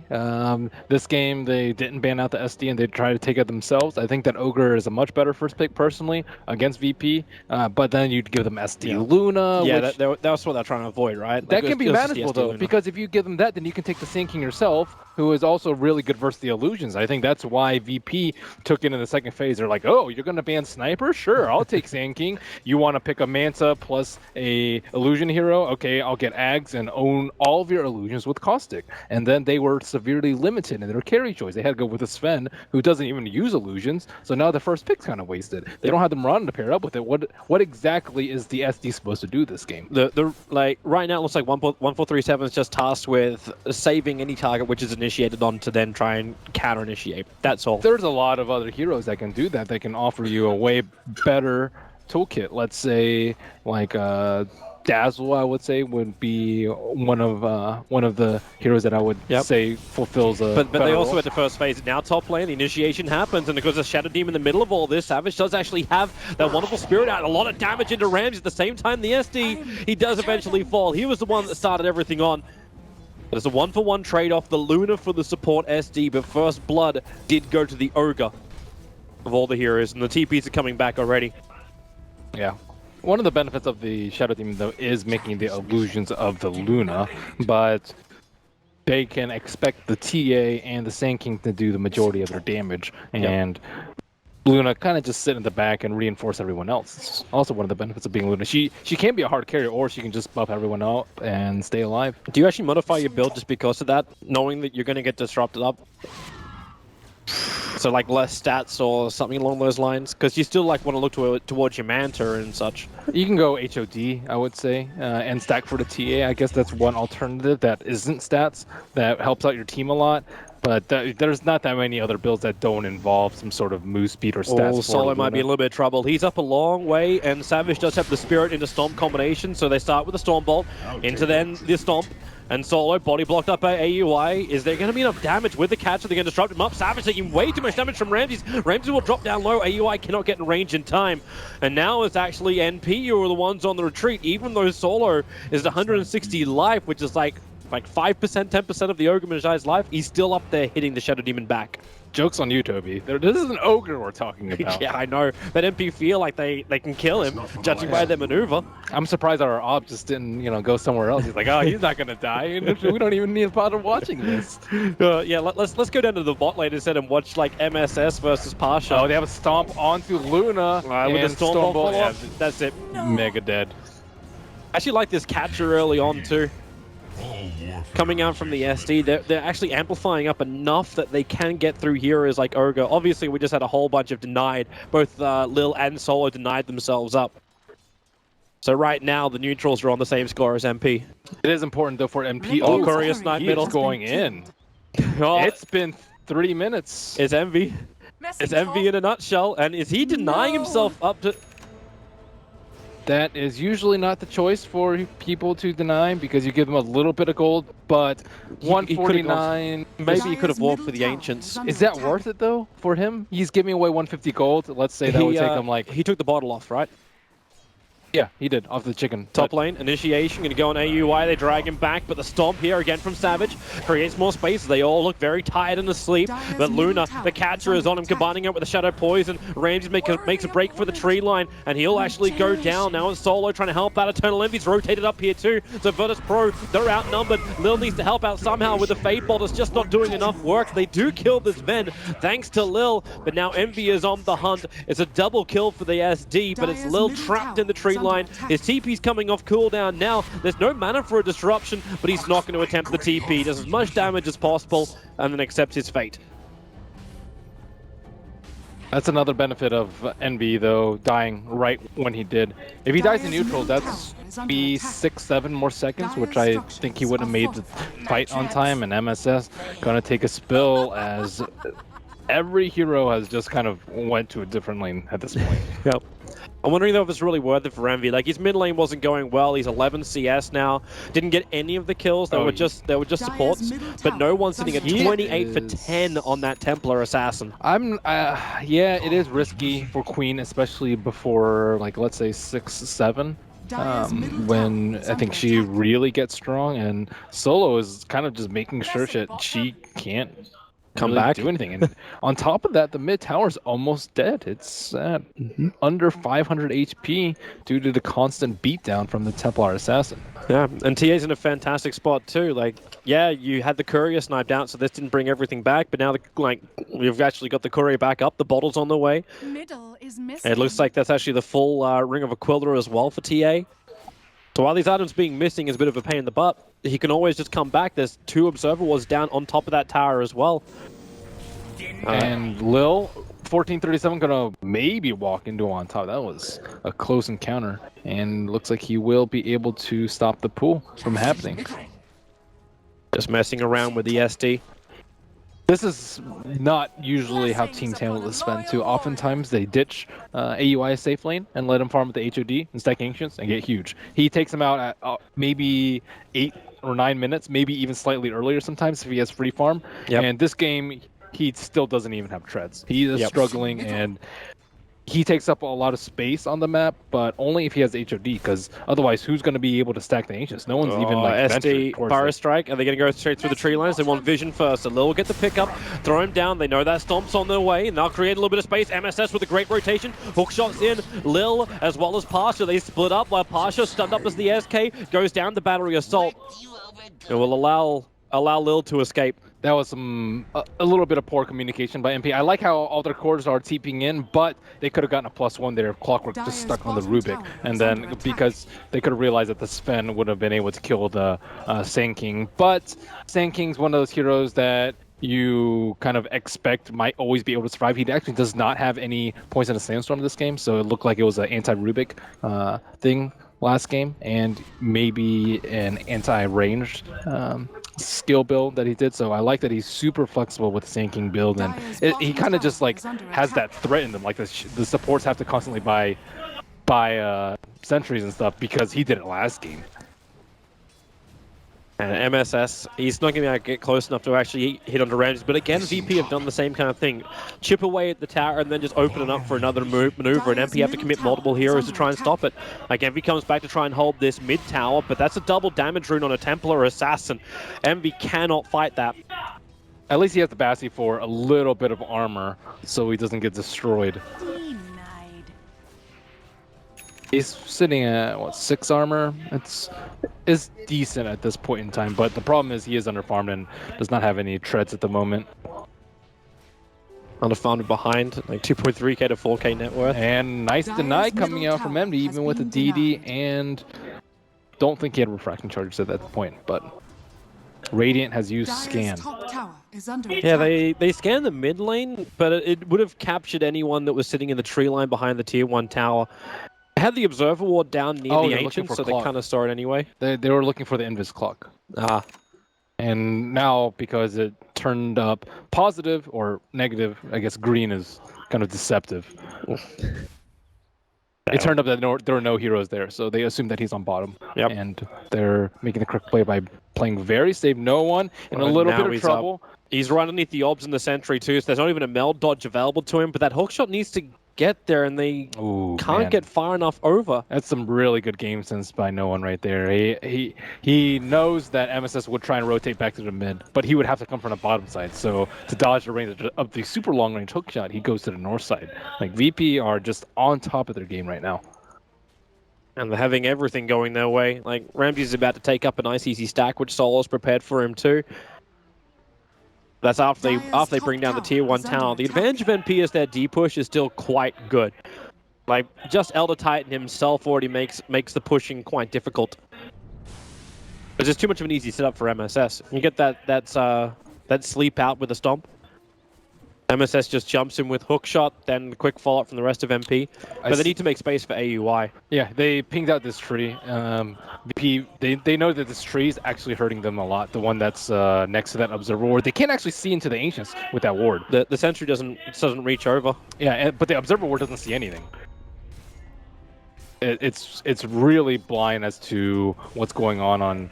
But he threw it down. Like the reason why they committed both the sentries is because when that obs was thrown down, Savage was right on top of the hero, so he's expecting the camp to be blocked.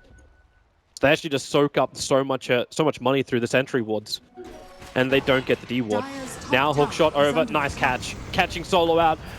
Trying to go through that little bit of a choke point, but Clockwork right in the money. Eternal Envy in the neighborhood as well. And there's a lot of heroes down the bot lane for NP. You've got just the SD going solo against the SK, and I suppose that's the only hero that can stand in the lane against the SK. Yeah, and Pasha is very aggressive as soon as he knows that there are heroes on the other side of the map. He's already got constantly Blink. skipping the creep wave, yep. 10.5 minutes Blink Dagger. TP's bottom lane can prep for the epicenter just as MP thought they were going to have the better fight here. That was a well-placed Spirit. Blink Burrow Strike catching out 2 from Pasha. Will it be enough at the moment with the Lucent Beam? They slow down AUI. MSS creates a lot of space with his cogs, allowing MP to TP out in the tree line. Can anyone get a catch? Lil needs vision. He doesn't get it.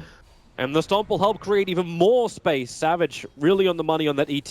Yeah, he scouted out that Blink sinking or the TP even, which gave NP the heads up to dodge that fight, and that was definitely gonna go sour for them. But they blink, they borrow, they're gonna go on Eternal Envy.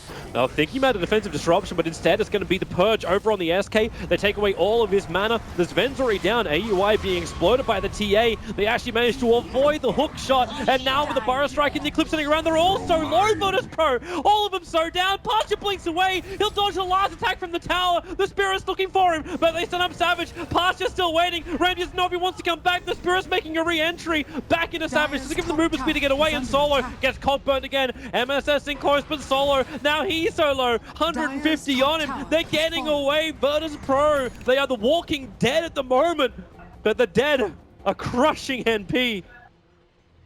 Wow, so much skillful maneuvers that we saw coming out from VP right there. They just dodged everything. They dodged the hookshot, they dodged the flare, they dodged the Elder Titan Spirit, and any one of those would have spelled their demise had they connected. And they chain the stuns perfectly too. They get away. Like that's one of those beautiful things just to watch later. And you're seeing now VP flexing their muscle. Like no one Mel strikes Envy, takes away 2/3 of his life in one attack. Yeah, he can't. Yeah, let's watch it again. So Pasha is kind of stranded. He's got no mana to work with. They throw the split down. MSS misses the hook shot. That would have been the death of Solo right there. And Lil and Ramses. That Eclipse manning does up. so much work. All these sticks. This blink. You can just see it slow motion, then boom. Straight away at the last second. Now we come back live and we'll see Pasha being initiated on. We left with Pasha's play. And we come straight back to it. He'll perch up on the SD. Caustic shouldn't be enough to pop him with a hook shot forward. Now it's actually the SK isolated, but he Burrow Strikes underneath the cogs. But AUI is sitting there farming up. He'll farm at SKUI's in the neighborhood. Efficiency maximized. Pasha didn't think they were going for the kill there. And Ramsey's like, why aren't we going for the kill? And they just needed one more right click, I would say. And maybe perhaps expecting that the Caustic would finish him off. But raindrops make kills difficult. And now VP, they can start eyeing some more tasty pickoffs with double Blink Dagger. Templar Assassin just 50 gold away. She has it right now. And Roche is at their disposal. Or AUI, I don't know if he really wanted to do that. He just Quelling Bladed down an Observer Ward while under the cover of smoke. And the pings came out pretty quickly from Virtus Pro. But they lost that vision. Got greedy. Yep. He just wanted it. They're still stacking up the Ancients. But the rotation's coming down to bottom lane, and Ramses and Lil, like, obviously the warning bells flagged by taking out that Obs Ward. Lil and Ramses make a break for the tree line. Lil stays close enough where he would break the smoke on them, and now, in fact, yeah, AUI shows himself, and VP knows what's up. It's a really difficult gank to make happen because of the Luna's night vision with Lunar Blessing.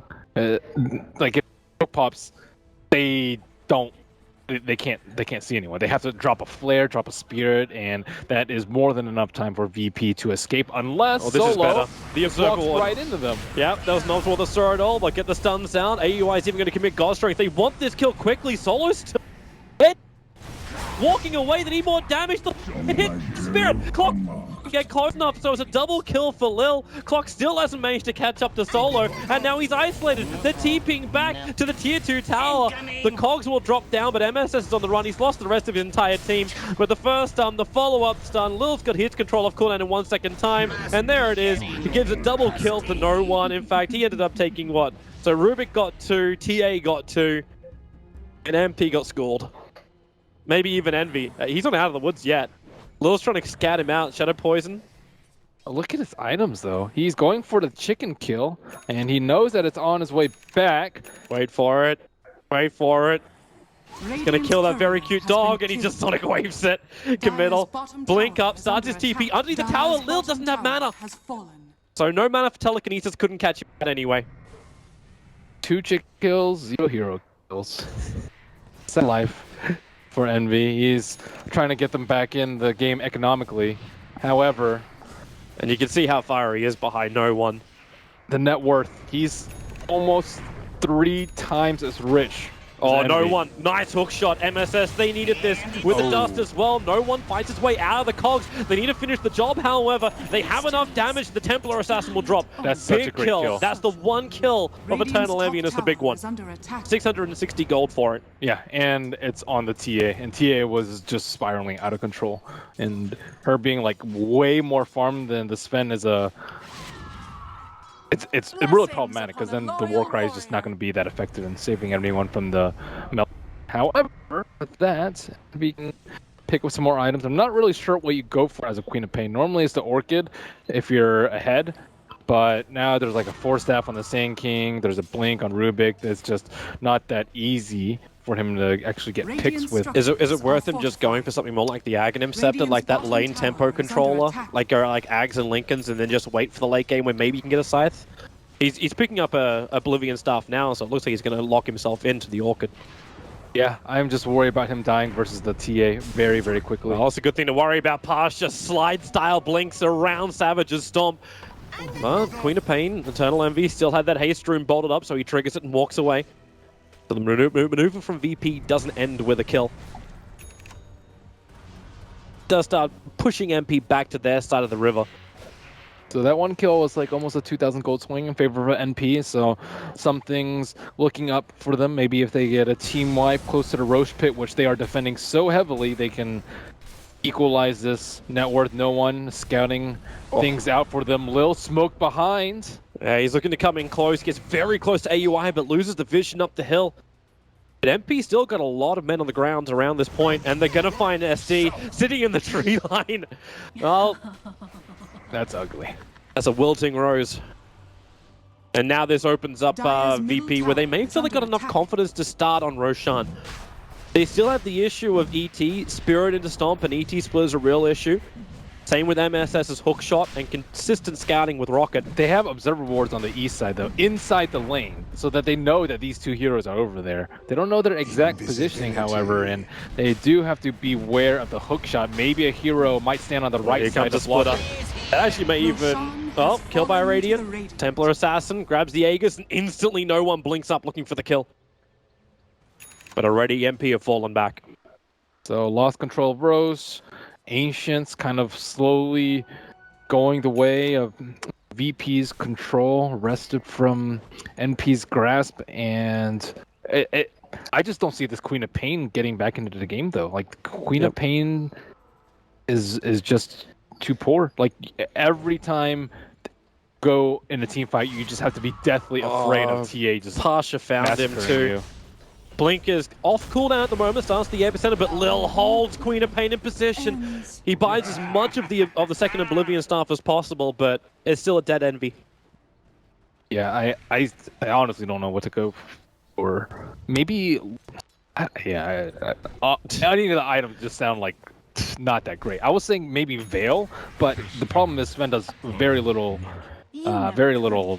magic damage, and he's kind of like your other magic dealer. But then again, you have the ET, so maybe and then your ult's pure, but you can use the armor from Veil. You can at least see the mindset of Envy. Like by picking up the Orchid, they're saying at least on our smokes, we gank, we move, and we fight. If we get one hero down, we create space instead of just saying, okay, let's just hold on our tier 3 towers and we just push them back with a Sonic Wave, or we push them back with the Spirit. That's like the only way they actually like hold VP at bay. But the only way they win is by killing VP time and time again on their big calls and playing catch up. And they need to survive the fights. That is my biggest concern for Envy. Like he gets Stinking Stun, he dies. He gets Ogre Stun, he dies. He gets TA Melt Strike, and let's say she has crit, she could probably die in one hit. Very close at this point.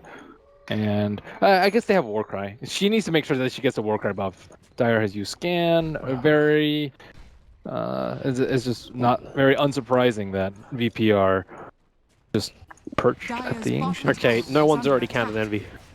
He's completed Amanda style 20 minutes in. Yeah, that's the thing. When you're that far behind as TA, by the time you get Orchid, they'll have 4 stats, they'll have Yules, they'll have BKBs, Mantas, perhaps even a Lotus Orb. Like any of these items will just render that Orchid useless, and then 4,000 gold into the Orchid is so much of her net worth right now. Yeah, like you and what's Cop offer after that point?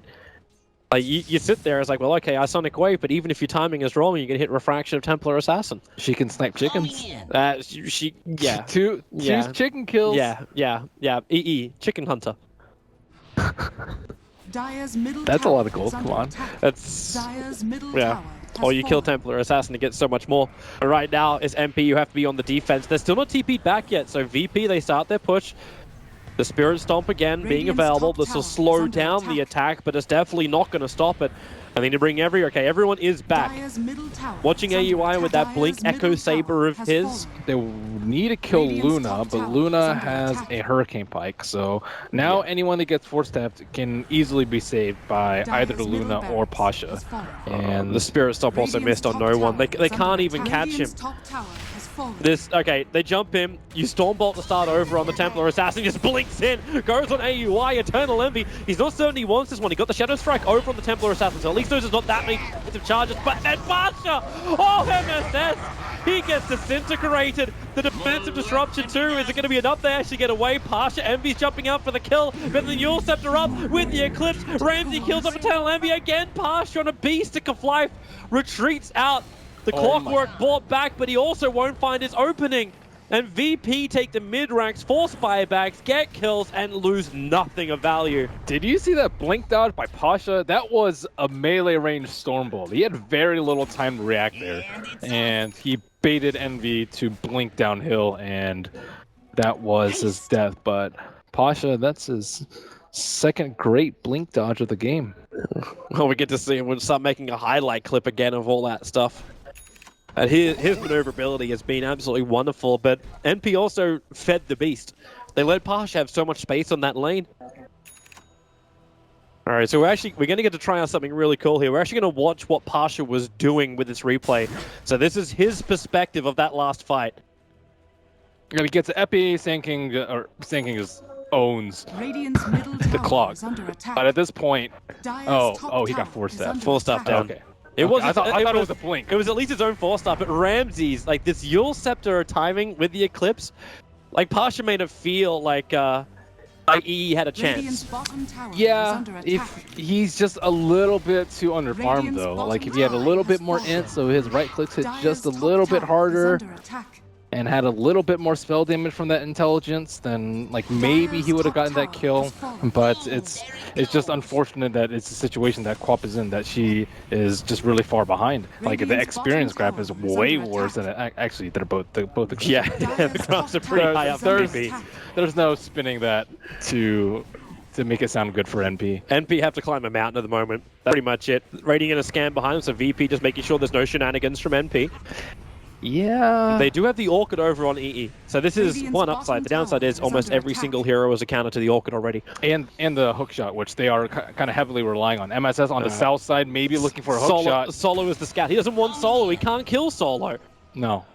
And they know it. The only person they could potentially kill is Lil, but Lil's walking around with a Blink Dagger and a freaking Point Booster. He's almost completed an Aghanim Scepter. I don't think they can kill Lil. I don't think they can kill anyone with it.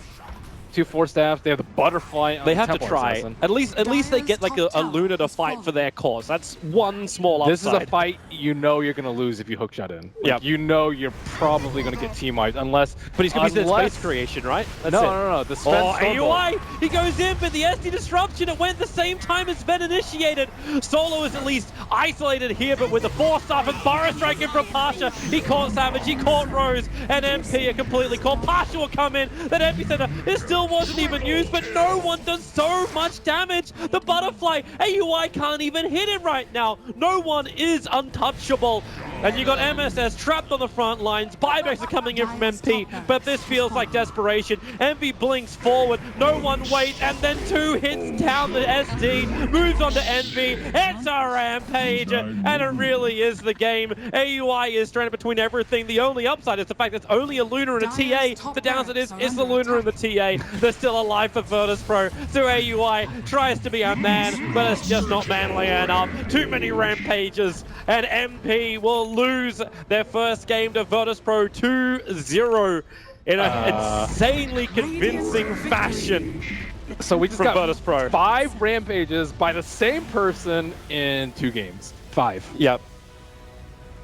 That's pretty... Yeah. He did have a lot of space though. Like if you look at the VP lineup, okay, yeah, you've definitely got a superstar which comes in the form of that Templar Assassin, but it was the TA who early on didn't really find a lot.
Wood carving, meat carving, I mean, same thing, right, Pudge?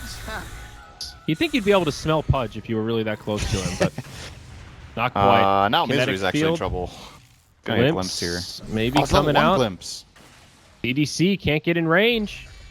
It's such a dinky little range there indeed. Moonmeander on the run, still does not have Timber Chain, gets glimpsed back, turns to about face the other way, drops the Chakram, Kinetic Field, and now he's going to start taking some damage. End'll get in range, drops some right clicks, and Super gets credit for that kill. 1-0. LFY get another. But it's a big rotation from them, and I will be harping on this a lot because I feel like that's just the storyline of every Alchemist game, is how is Alchemist doing? And Weeha's having a way too good time in this game right now. That's how he's doing, yeah. Yeah, he has Armlet minute 830 and about 60 CS. And this was after he had an unfavorable lane matchup and they invaded. Oh, Soxa's in trouble. Yep, in a little bit deep. Kind of got sandwiched there. Really not many options. Sorry, they continue. should be de-warding this ward. That's fairly obvious when he's in that position that he must have warded. So I'm not expecting that to live its full duration. Scan from Radiant. Yeah, 9 minutes. End is too still low no to Roche. Roche right now, actually. Yeah. They can't go for it. When we enter, up top. Does have that point in Timber Chain now, but DDC limited on mana has